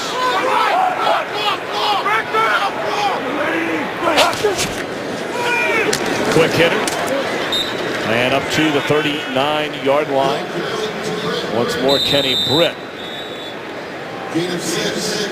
Have an injured player, Rogers Cromartie, down for the Giants. All right, you know about the Cardinals and the defending Super Bowl champion Seahawks. That'll be later tonight. We know the Lions are in the playoffs. The Packers are in the playoffs. Next week, they will play to determine the division champ, and it looks like a first-round bye. Cowboys, they're still not officially in yet, although that Philadelphia loss yesterday and the Cowboys today are about 15 minutes away from wrapping up a playoff spot and the divisional title. They are destroying Indianapolis. And then a winner-take-all, Panthers v. Falcons next week. All right, AFC, New England division champ, home field advantage. Denver division champ, plays tomorrow night at Cincinnati, trying to get in. Indianapolis, already a division champion. Steelers clinch a playoff spot today. The Chargers, the Bengals, the Ravens, the Bills, the Texans, the Chiefs all have a fighting chance to get the one remaining unclaimed playoff spot. And this is why you absolutely love the NFL in December late in the season. And that's been the division that everybody's been watching this season. Everybody over 500 by 2 games. I mean, it's going to come down to the wire here, and that's exactly what we want as fans of this great game. We talked about earlier, Rogers Cromartie, all of the injuries he's had to deal with this season. And the one that's plagued him most recently is his shoulder.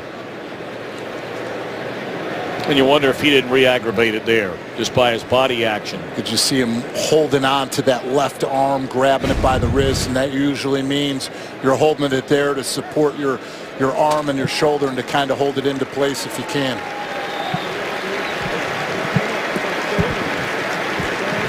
And straight right arm, which generally leads you to believe it could be a re-aggravated shoulder injury there. You know, you played for Tom Coughlin, David Deal, over the last 10 years before stepping away from the game at the end of last year. With everything that went on at halftime, what do you think he had to say to the team? I think he told the team to come out here and just play focused football. Be disciplined here. Make sure that we take control of our game. Let's run the ball successfully. Defense, let's step up and continue to play the way that we were. But let's play sound, disciplined football, because Coach Coughlin, throughout the entire time that I've played for him, and now that you'll see him, he harps the 2 biggest things: penalties and turnovers. Absolutely lose football games. There's no doubt about that. And when you're in a game like this and you've got over 10 penalties like they do right now, the margin for error is so slim regardless of what the score of the game right now. All right, I want to get back and ask you a little bit about the future of Tom Coughlin, because when we had the Giants 3 weeks ago, they had lost 7 straight games. Here's Tavon Austin trying to turn the corner, and he does. And steps out of bounds at the 36-yard line. That'll be a first down.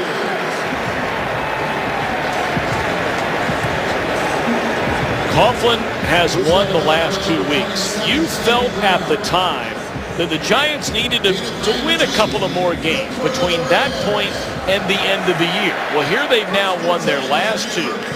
And a lot of reports in and around New York are virtually saying that Tom Coughlin is coming back next year as head coach, although there's obviously no official word on that from anybody. The Maras, the Trishas, even Coach Coughlin is not talking about it, and they will figure it out at the end of the year. It's just so hard to imagine this guy is not the head coach of the Giants. Well, I've never been surprised that Coach Coughlin doesn't talk about it, and let's face it, this is far from the first time that he's been in this situation where his job has been on the line. I mean, I think back, even 2-3 years into his job, they were already calling for his job. And that's the thing about Coach Coughlin is, week in and week out, day in and day out, you know exactly what you're getting out of him. Brings the intensity, he brings the energy, and you wouldn't expect that he is the age that he is because of the way that he approaches the game and how he acts around this new generation of football players. He's found a way to adapt and be able to speak to them and communicate clearly with them, and we've heard this football team rally around him and say that we want to continue to grow and win football games for Coach Coughlin. So when your players are saying that and they're responding off of it, it's a clear sign that he hasn't lost the locker room. Secondly, who are you going to replace him with? You're talking about Coach Coughlin, who has 2 Super Bowl trophies, is in the top 3 of all-time wins right now of coaches that have been coaching during this time period.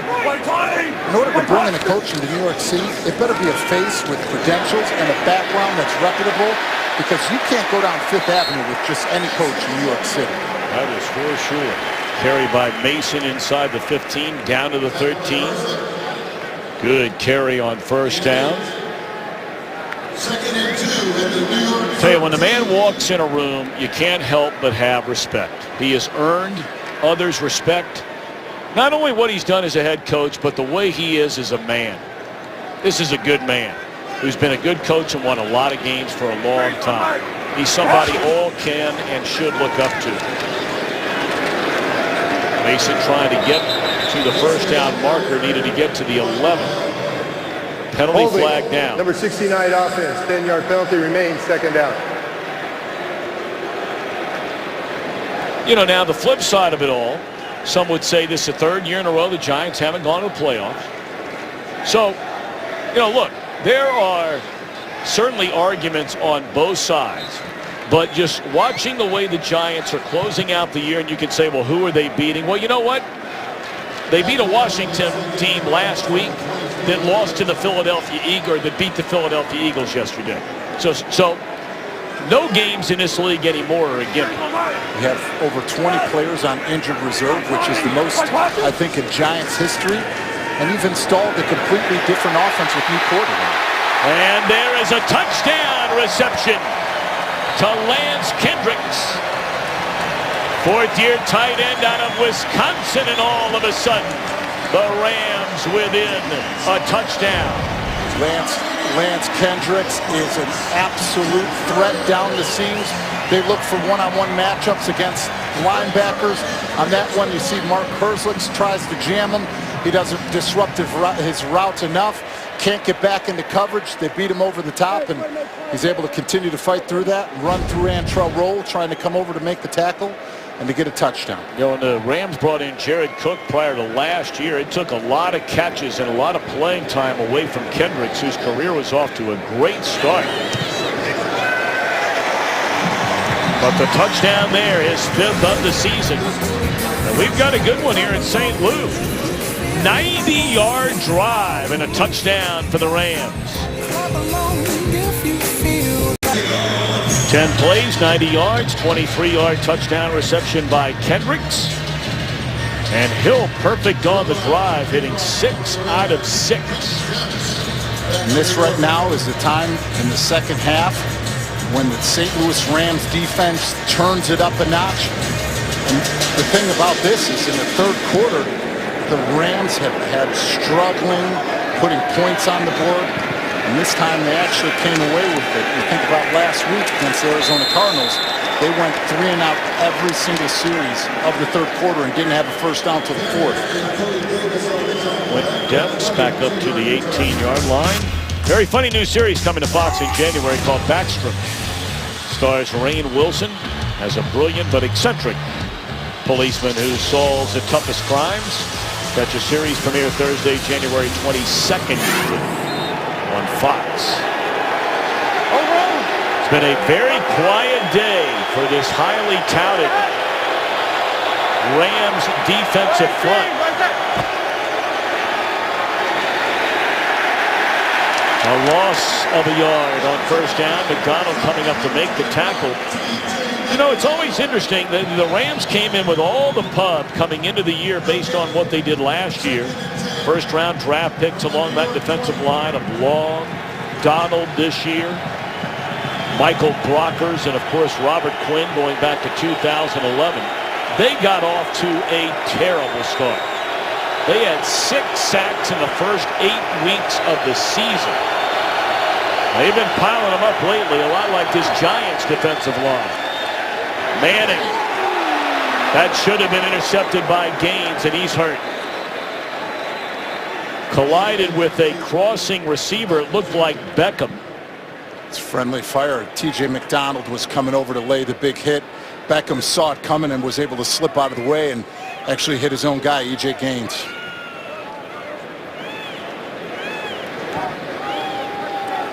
His helmet came off. You look at it in slow motion, it's very different than in real speed.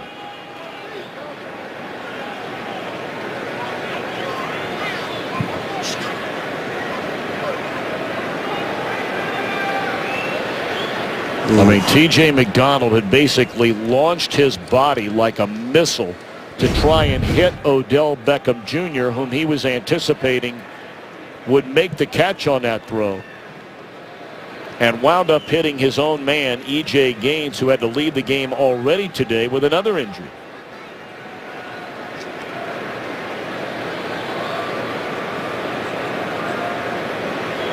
Obviously, no intent there by McDonald, but you can understand by watching that play alone why the NFL is so concerned about players launching at another player.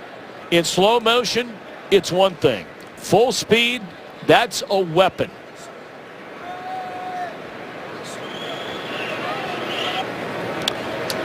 Well, certainly blessings to be counted as E.J. Gaines is able to sit up and now stand up and walk off the field. I don't know how it looked on television. We do our best to give you an idea of what it's like all the time. To see that in person, scary stuff.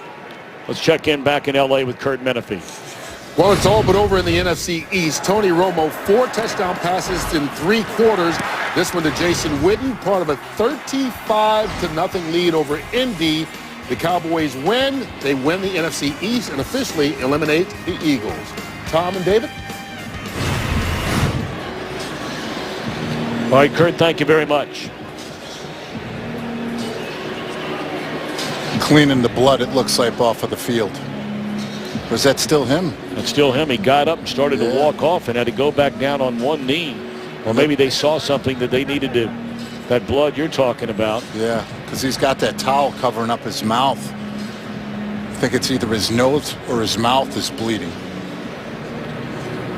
Yeah, it's a vicious hit.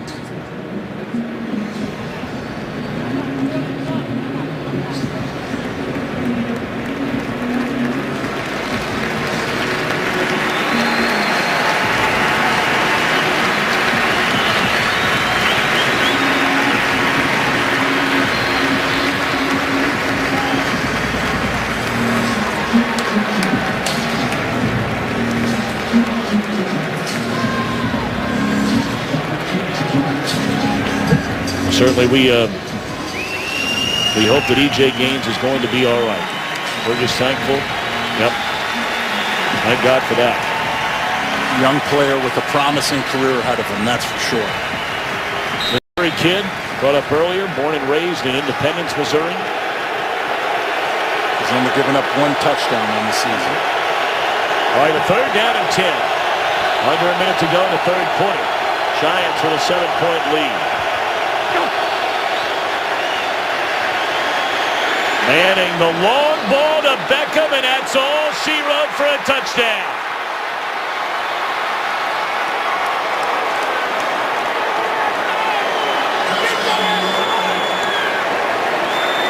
$80-yard touchdown for the remarkable Odell Beckham Jr. 2nd touchdown today, his 11th on the year.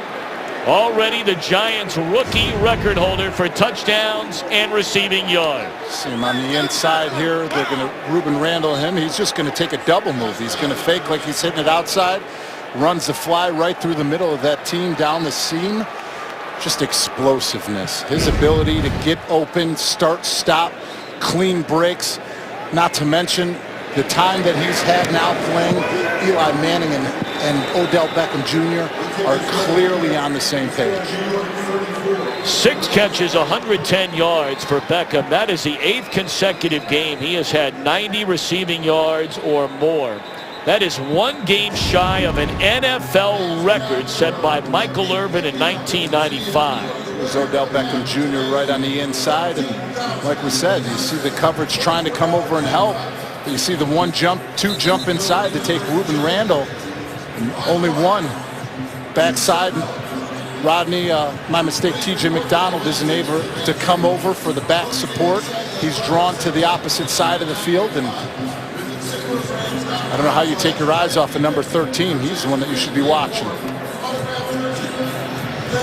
Well, Eli Manning told us, said, look, you know, when you do all the blitzing that Greg Robinson does in this defense to try and hit the quarterback, that is their goal, to hit the quarterback before he can find an open receiver. But if you don't get to the quarterback, there are big plays to be made. There most certainly are, because when you bring that and you bring the different amount of pressures and you bring the blitz, if you don't get home, you're putting corners and defensive backs one-on-one. And when you do that against an explosive player like Odell Beckham Jr., you don't get home on that blitz, he's going to take advantage of it. So Beckham will have a chance to tie an NFL record in the final game of the regular season next week. They'll need 90 or more receiving yards. He's always having a good time with his mates. Say that he could have been on a national soccer team when he was a kid. He didn't want to go overseas. But just a young, enthusiastic player who loves the game of football, and obviously he loves to perform and entertain, that's for sure.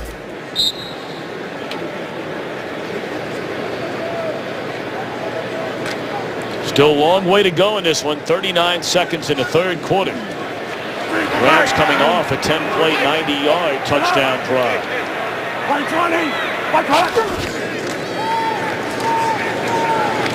Kendricks left wide open. Shoved out of bounds. And a first down up to the 34. Let's go downstairs to Laura Oakman. Tom, I'm going to update you on 2 injuries. Unfortunately, it's a busy day today.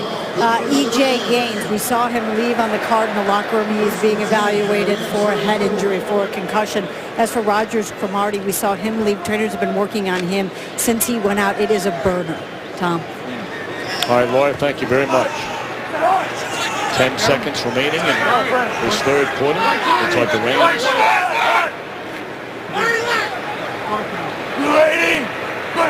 We'll run one more play. The double reverse, and look out. Austin with blockers in front of him.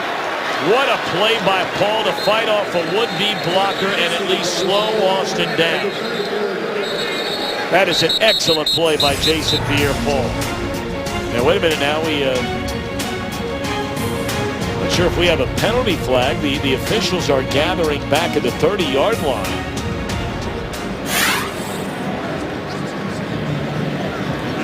I still don't see a penalty flag down. There it is, far sideline. Here come the Rams cheerleaders for a Buffalo Wild Wings performance.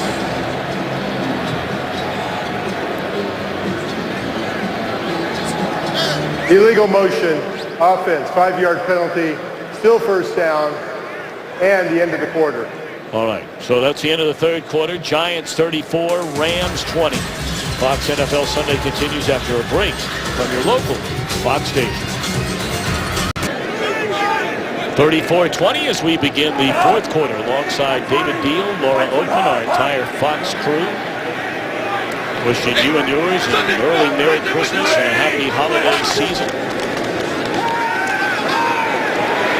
Hill going for the long ball of his own.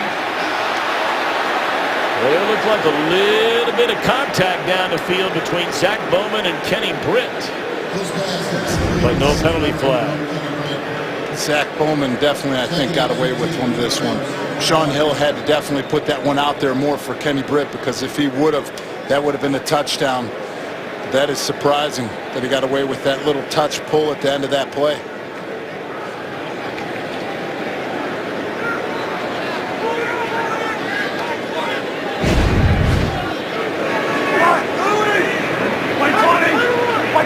Second down.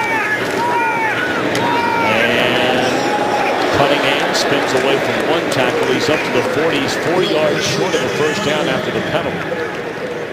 Gain of 11. 3rd and 4 for the Rams.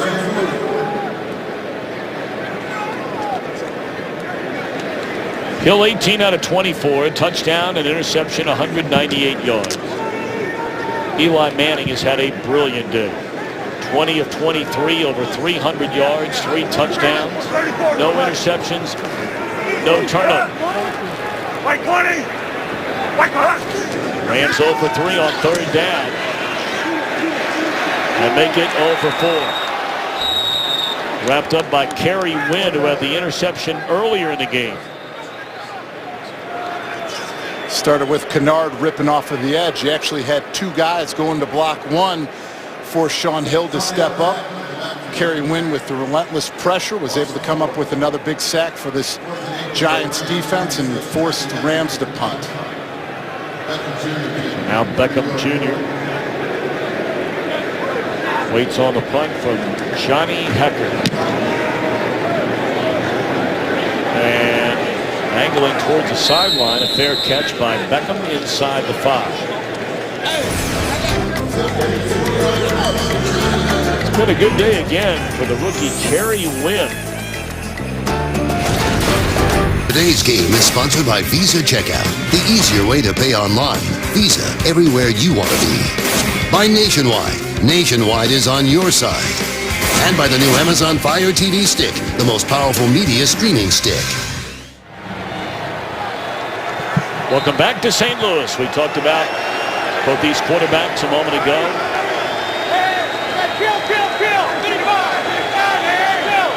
Eli Manning has been so sharp, and his offensive line, you can't begin to describe the job this group has done here today. Talk about the penalties. Their left tackle, Beatty, has had today, 3 holding penalties? But the bottom line is, we have not even called Robert Quinn's name. So Beatty might have the 3 tackles, but Quinn does not have a sack. No, he does not. You just think about the rest of the group. Aaron Donald doesn't have any sacks or many pressures. Chris Long neither. So you've got to give a lot of credit to this Giants offensive line. We said early in the game that they were going to be challenged. They were the key players for this game, and they have definitely risen to the challenge. Williams ran into his own man and runs into Laurinaitis. It'll bring up 3rd down and 5.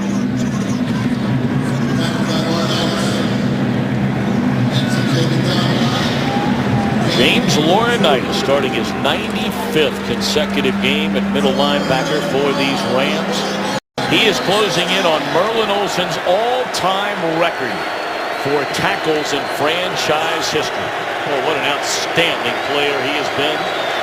2nd-round draft pick in 2009 out of Ohio State. Giants 6 out of 10 on 3rd down. Beckham again. And he's close to midfield. He beat Tremaine Johnson down the sideline, and Johnson, the man replacing the injured E.J. Gaines. Once again, Tremaine Johnson is going to take that inside leverage. He's going to try to press him, tries to get off of him, lets him go, doesn't get a single hand on to reroute him. I know that you're trying to use the sideline as a boundary, but you've got to make sure that you are tight and hug onto that hip of that route so that you can either get a hand on it or force him out of bounds. Garko had his first career touchdown earlier in the game, wrapped up by McDonald. And now a couple of players out of the midfield line getting tangled up. And again, Alec Ogletree is right in the middle of all of it. Standing over and straddling John Jerry.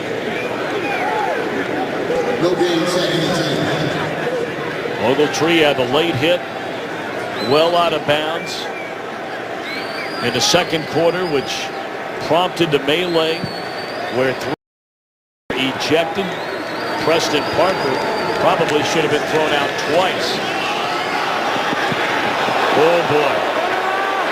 And there's a big hit, leading with a crown of the helmet. Okay, this Rams team is really bordering on dirty football here today. And there might be a lot of people that don't like that and don't want to hear it. But there have been some incredibly either late hits or unnecessary hits that have occurred in this game. Now they're talking about it. Perhaps they're not going to see it this way. Clearly, all that attention was directed right at Odell Beckham Jr. We heard Laura Oakman saying that these defensive backs were not happy with the way he spun the ball, his attitude. Play for late hit. Third down. Well, you could tell they were debating it and thinking about it. One official believing that McLeod was leading with his helmet, and he's down there talking to Beckham.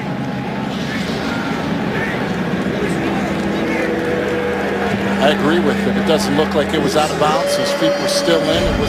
Ball was uncatchable. Fair enough.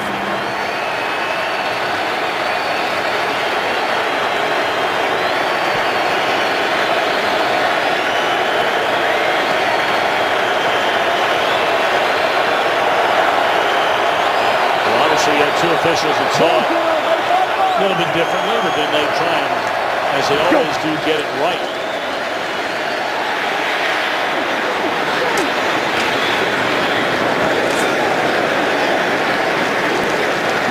You know, look, I'm not going to back down from what I just said a moment ago, and it's not getting on a soapbox. But there have not been any late hits by one team in this game. There have been a number of late hits by the other team in this game. As I stated earlier, in this type of game, when we would play up against this defense, we'd go up against a Greg Williams defense as an offensive line. You'd go get your guys out of piles. You'd make sure that you protect them because they're going to try to hit, they're going to try to disrupt and try to do whatever they can mentally to get you out of your game. Giants have been by far the more penalized team today. 34-20 with 10:28 to play.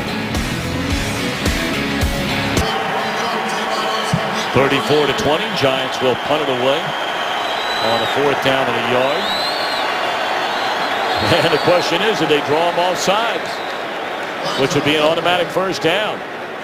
Much was made leading up to this game about all the fake punts. Defense, encroachment, number 98. 5-yard penalty. The result of the penalty is a first down. You know, about all the fake punts Jeff Fisher has tried as a head coach, almost 30 of them in his career, 3 of them this year. And Paul Schwartz, a writer back in New York, actually went digging around after it was initially said that Tom Coughlin had never tried it. He's tried it twice. But this is just as good as a fake punt. It is. You give him the hard count. We call that saying no-brainer. Watch the ball. You saw him switch quickly, thinking that they were going to go for the first down offensively. They run out the punt unit. They gave a little quick one, and you see the little quick point by Mark Herzlich, and they went off on it. Automatic first down, and 10:28 to play in the 4th quarter.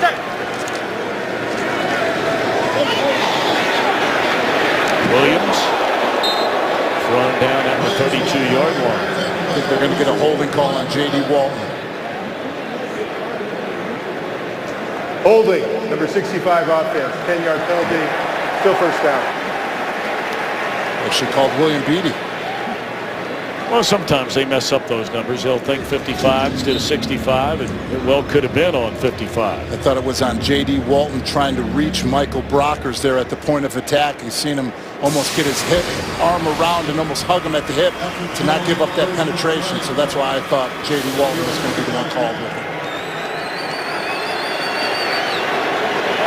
That is the 11th penalty against the Giants for 134 yards. We're closing in on a single-game record for a number of penalties by 2 teams in a game. In the hands of Beckham. Got a nice block from Ogletree. And he's run out of bounds at the 42.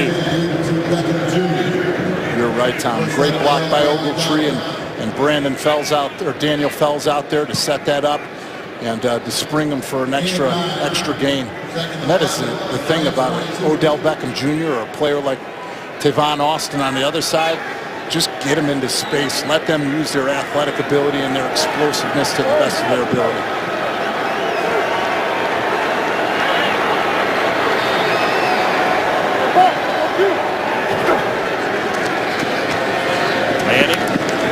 Fells, a one-time Ram. He makes a catch just short of a first down, but after the Giants penalty, it is a 3rd down coming up. I know earlier in the game I called out Andre Williams for his block and giving up the sack to T.J. McDonald.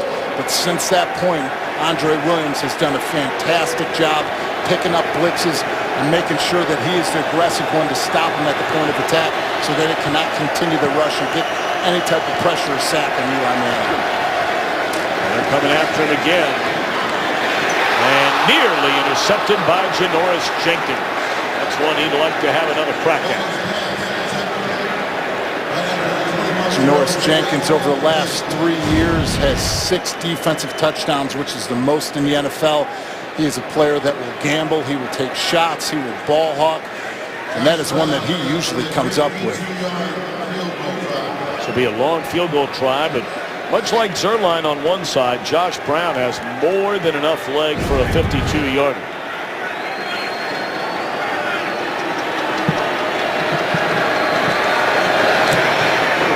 And this one is plenty good enough. Boy, both of these guys can really touch the football. 33rd career field goal of 50-plus yards for Josh Brown. That is 6th most all time. Giants rolling in St. Louis. Fox is sponsored by Cricket Wireless. Something to smile about. We'll look at part of our dynamic duo there in the booth. Legendary Bob Stenner, our producer today. Greg Scopatone, our director. 37-20 in favor of the New York Giants. There's been so much talk this week, after really not a lot of talk at all about the NFL, which for years now has been in active pursuit, about the possibility of going to Los Angeles again. We'll get back to that in a minute. A reminder, Big East basketball, a marathon coming your way on New Year's Day. It begins at 11:30 a.m. Eastern, goes all the way to midnight, only on Fox Sports 1, streaming live on Fox Sports Go. Stan Kroenke on the right, the owner and chairman of the St. Louis Rams. A lot of talk as recently as 2 weeks ago that the Rams might be leaving. Stanley Kroenke owns a lot of land recently purchased over by the now defunct Hollywood Park, over by the old Forum in Los Angeles, and that perhaps he would be interested in moving this franchise back to Los Angeles, of course, from where they came over 20 years ago. But then the San Diego Chargers this week announced that they would be playing in San Diego next year. And of course, they've long been rumored to make the trip north to Los Angeles. The Raiders are still always a possibility. And while no announcement has been officially made here in St. Louis that the Rams are definitely coming back, their lease is up. They may be forced to just go along to get along on a year-by-year basis. Some felt this could have been the last home game ever for the Rams in St. Louis. It's actually funny. I was actually talking to Peggy, who's sitting right next to us in the booth, and she was saying the same thing, that she was praying that this wasn't the last time that she would be sitting in her season tickets.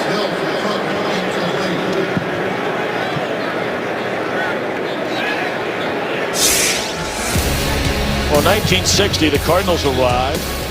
They had a couple of NFC East titles, but not a lot of success. They took off for Arizona under the Bidwell ownership group. 95, almost 20 years ago, had the great success under Dick Vermeil.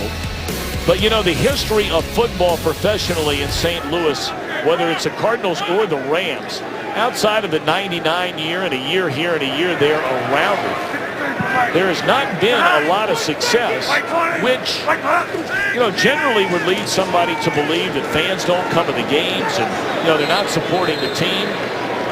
Nothing could be further from the truth as there is a penalty flag down in this 37-20 game. 10-yard penalty remains, third down.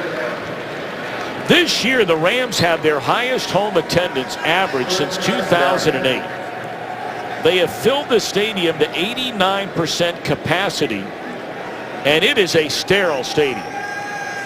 And what you have to remember is now, there is only one franchise in the NFL that has lost more games over the last 10 seasons than the St. Louis Rams. Yet, their fans have done I think, a quite supported job. I think you agree, David Deal, of getting behind a franchise which is doing really nothing but losing, not only in the last decade, but really a lot of losing over 48 years of football in St. Louis. They've only been in the playoffs 8 times in 48 years. No, and when we're sitting here talking about all this, it just for me, it would just be so weird and just wrong to not have a team here in St. Louis in this great state. And you know, we've talked to fans around here. We talked to a lot of people, and they couldn't see not having this team here and coming to watch them on Sundays, regardless of their record. This is something that becomes part of people's families and tradition. And you know, like I stated, Peggy sitting next to us, she said she wouldn't know what she would do with herself if her and her husband couldn't come to the games and have the experiences that they've had with not only each other, but they've had with their kids as well. Well, perhaps Peggy and so many others will have a chance to watch Rams football next year, but you can rest assured, I mean, once the season gets close next August and September, a lot of this same conversation is going to start up again. This is the most penalized single football game for two teams combined this year. Cook along the sideline, went out of bounds. Clock stops with 7:09 to play in the game, and the Rams will punt. 4th and 13 from the Rams 35.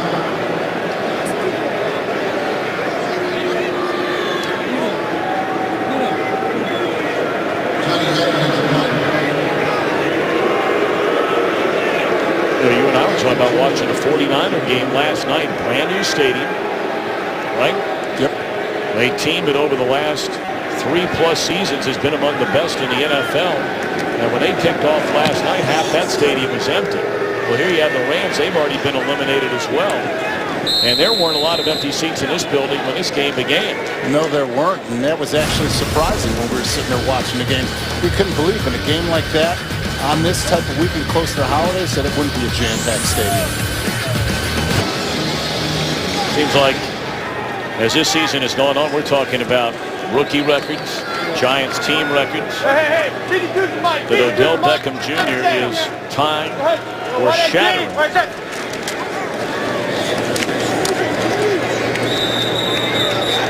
His 2 games before this one, he had 23 catches for 273 yards and 4 touchdowns. And what about today? 8 receptions, 148 yards. Had this touchdown in the opening quarter. And then the 80-yard touchdown just a moment ago. They even used him out of the backfield, taking a center snap and shotgun. And that's one of the most unbelievable things about him is not only just his talent physically, but mentally, how sharp and how smart that he is, and how well that he's been able to pick up this offense. They line him up all over the field, and his first game as a Giant after coming back from the hamstring injury, he actually lined up at 5 different positions on the football field.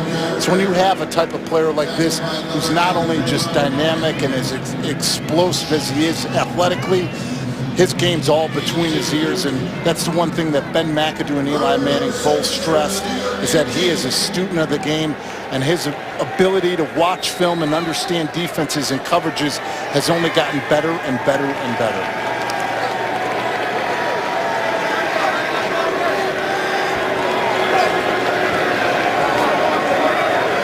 Hey, which one do you want to go? Laura Oakland was talking with many of Beckham's teammates, and Beckham himself tried to hang on to that one one-handed. They will punt it away. How about a little bit more on Odell Beckham, and especially moving forward, Laura, and making sure he stays on the path that, you know, some other guys tend to drift off that path in the big city. Well, that's what's nice about talking to him and talking about him, because it's what David said, how hard he studies football. He's studying what to do off the field just as hard. We've heard stories how he's talked to LeBron James, he's talked to Jerry Rice, Michael Jordan. Odell's the one that's reached out to them. So I asked him, when you call these guys, when you meet with them, what are you asking? And he said, my biggest question is, what does it take? And I said, what's the biggest takeaway you've gotten from all of them? And he said, every one of them. Jordan, Jerry Rice has said, and LeBron, handle your business on the field. Off the field comes with it. Don't focus on that. learn what you're doing on the field first. And that is what the Giants say they're most impressed with. Well, you certainly hope that that he does it the right way. I mean, David, you played with a lot of guys. I mean, in New York, boy, you can be the talk of the town, the toast of the town, and then you're the town goat. And it doesn't take a lot of time in between. You can go from hero to zero overnight, and it's all about the way that you handle yourself and prepare yourself each and every Sunday, and they couldn't be more right. If you want to do things off of the football field, your profession and your job is in between these lines on the football field. Everything else takes care of itself. But if you don't take care of business out on the football field, all the extra stuff does not matter. Penalty flag again. Holding, number 79 offense. 10-yard penalty, still first down. 9th penalty of the game on the Rams.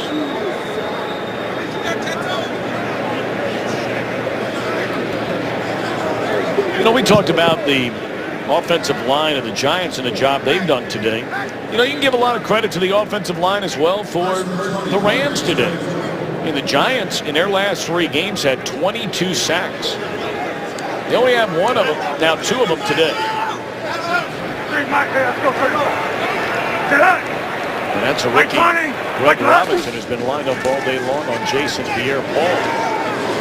Penalty flag again. And now another flag comes in.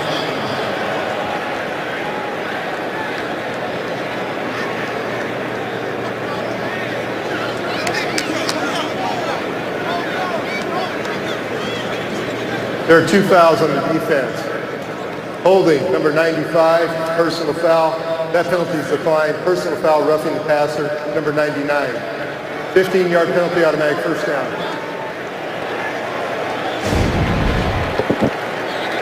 That is a first roughing the passer penalty against a New York Giant this season. You see Cullen Jenkins continue with that rush. That ball is clearly out of Sean Hill's hands and gets a penalty for the late hit. Under 5 minutes to go here in St. Louis. After the penalty. First and 10 Rams came in winners of 3 in a row.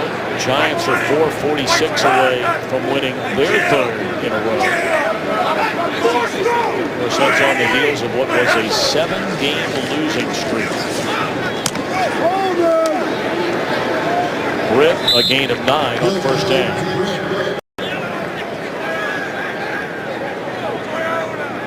Nine hits on the quarterback, couple of sacks we mentioned earlier. And Hill has taken a couple of bruising hits in this game. Jameel McClain got him twice. Cook good enough for a first down into Giant territory. Boy, it sets up so many big games, David Deal. I mean, forget next weekend. You've got 2 huge games in basically the next 30 hours. Coming up later tonight, you have what in essence is a title fight for the NFC West, as there is a touchdown left all alone. Chris Gibbons.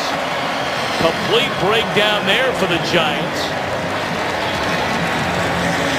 And now a chance to draw within 10.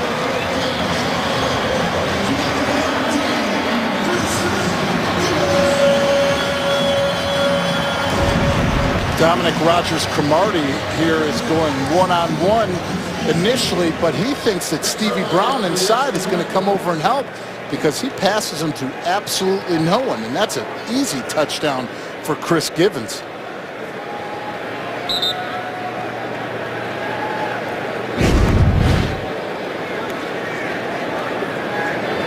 On the point after now by Zuerlein. 10-point game with 3:56 to go. All right, David Deal, I want to lean on you a little bit here over the next. Well, let's start with the next 24, 30 hours. Arizona, all the way down to its 4th quarterback. They have had an incredible year, the job that Bruce Arians has done. They are at home later tonight with a chance to win their division against the defending Super Bowl champion Seahawks, who have been on quite a roll. Your thoughts on that? Can Arizona win that game? I think they are capable of winning that game because I'm a very big fan of Coach Broyles, the defensive coordinator for the Arizona Cardinals. His ability to just completely disrupt and stop offenses. He blitzes on run plays. He'll go blitz zero on first down. It does not matter. He will do whatever he can to ruin the timing of any other team coming into there. Having said that, the way that Seattle has been playing, they've been determined. They've stressed on how important they've been leaning on one another to compete against one another in practice, which they felt that they did not do well enough earlier in the season. And they're going out these Sundays and are playing sound, convincing football. I think the Seattle Seahawks win tonight. Then I want to get to you about the decision that John Fox has to make about Peyton Manning looking ahead at tomorrow night, Denver in a big-time game at Cincinnati. Well, obviously the Rams thinking about an onside kick here. They have Odell Beckham Jr. in the second line, if you will, standing behind 5 Giants on this near side of the bottom of your screen. And that's where the onside kick goes. And it's out of bounds. So the Giants will get the football right there at midfield. The New England Patriots have already wrapped up. Kickoff out of bounds. Penalty will be declined. Home field advantage throughout the AFC playoffs. Indianapolis got boat race today down in Dallas, which basically means that the Denver Broncos, who play in Cincinnati tomorrow night, they've already clinched the playoff spot, they've already clinched their division. They only have to win one of their final 2 to make sure they are the other, or the number 2 seed in the AFC. Do you sit Peyton Manning tomorrow night in Cincinnati and take your chances of whatever happens there? Give him another week to fully recover and then start him in the season finale against Oakland with a chance to go ahead and nail down the number 2 seed? Or do you play him tomorrow night? That's a great question. You know who I would love to get the answer from is Peyton Manning, because I'll tell you what, being around Eli Manning and being around this family, they are competitors, and they want to play in every single game. I mean, just look at the amount of consecutive starts. Eli has 166. Peyton's over 200. Unfortunately, Arch only had 54 because of his time in New Orleans. But I just think the way that Peyton Manning is, the type of football player that he is, he doesn't take Sundays off. If he has the opportunity and it's his choice, he's playing. This is John Fox's call on whether or not he is not. That is going to be an extremely interesting decision for John Fox looking at that game tomorrow night.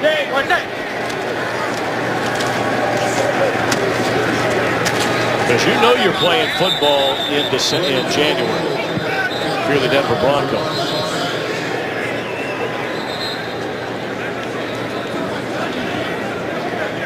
Well, you talk about rare,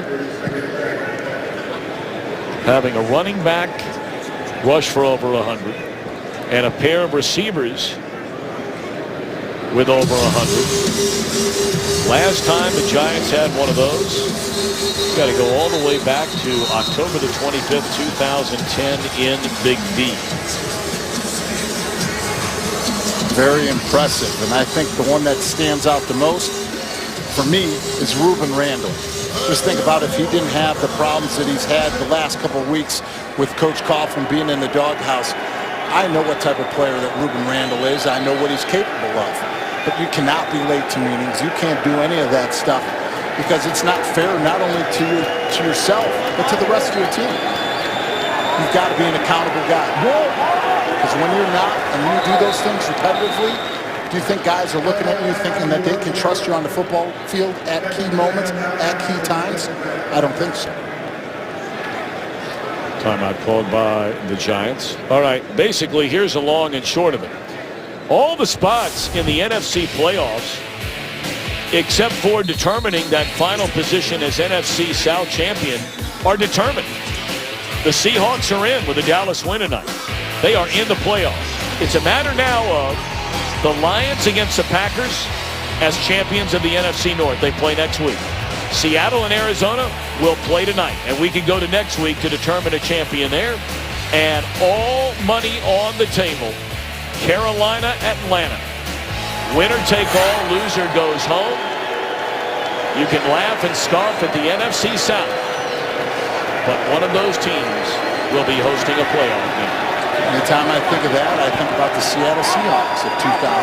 Yep. Got in at 7-9, beat the New Orleans Saints at home, and it completely changed the feeling and the mentality of that franchise. And from that point forward, they have completely turned that thing around and have become a championship football team.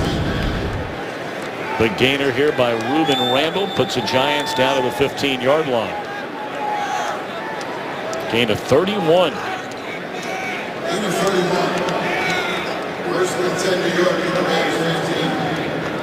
I tell you, the Giants are not taking their foot off the throttle. They are still slinging it around here with a 10-point lead and closing in on 3 minutes to go. Over 500 yards of offense for the Giants against this Greg Williams defense, who came in ranked 11th overall. The Rams have not had a top 10 ranked defense going back to 2001. One of the unbelievable statistics that I think about is this is 10 straight seasons of over 3,000 yards passing for Eli Manning, which is number 4 in NFL history, behind Drew Brees, who has 11, Peyton Manning, who has 13, and the good old Brett Favre. He has 18. Pitch it to Williams, cuts it back to the inside, stood up, and dropped it to 12 by Robert Quinn. And the Rams are going to spend a timeout. Have a 2-minute warning coming up in 12 seconds from now.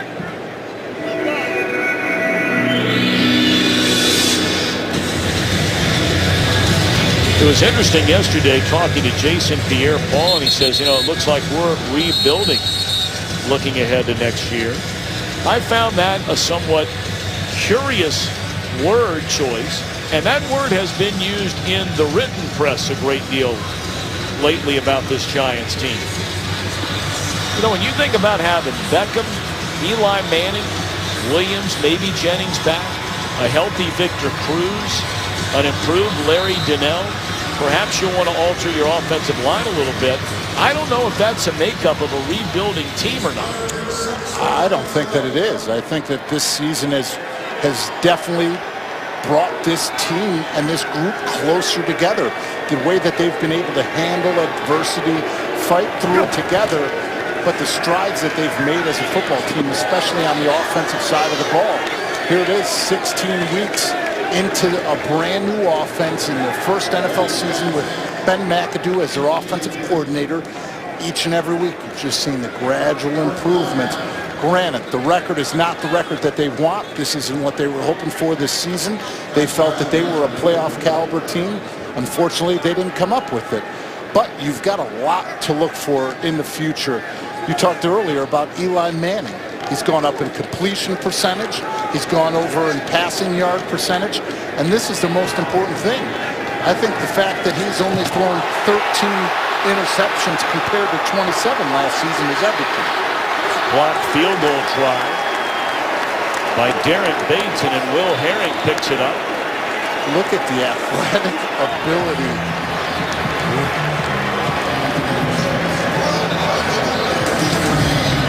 So 2 minutes to go, 10-point game. This may be not over quite yet. Look at Bates leapfrogging the center.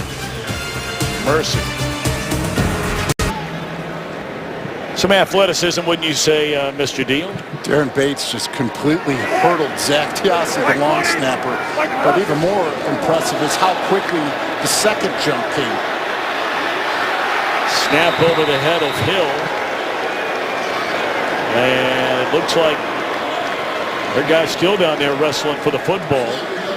And the Giants have recovered. The signal's already been given. If that's Kerry Wynn, that's a sack, a fumble recovery, and an interception in just his third NFL game. And it is Kerry Wynn who comes up with it. Nice pass rush on the outside, is able to rip through, fight, and just continue to effort.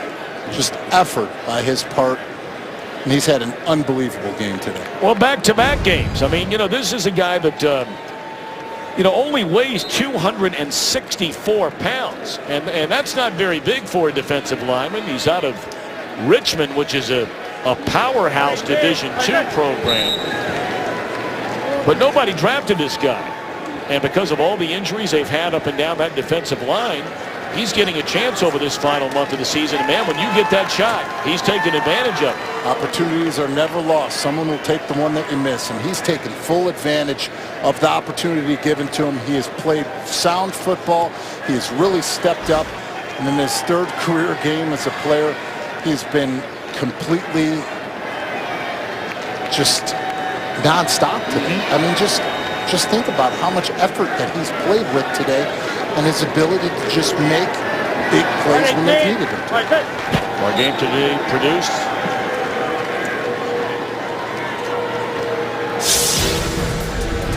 well, week 16 continues later tonight on NBC. And then tomorrow we talked about the game in Cincinnati.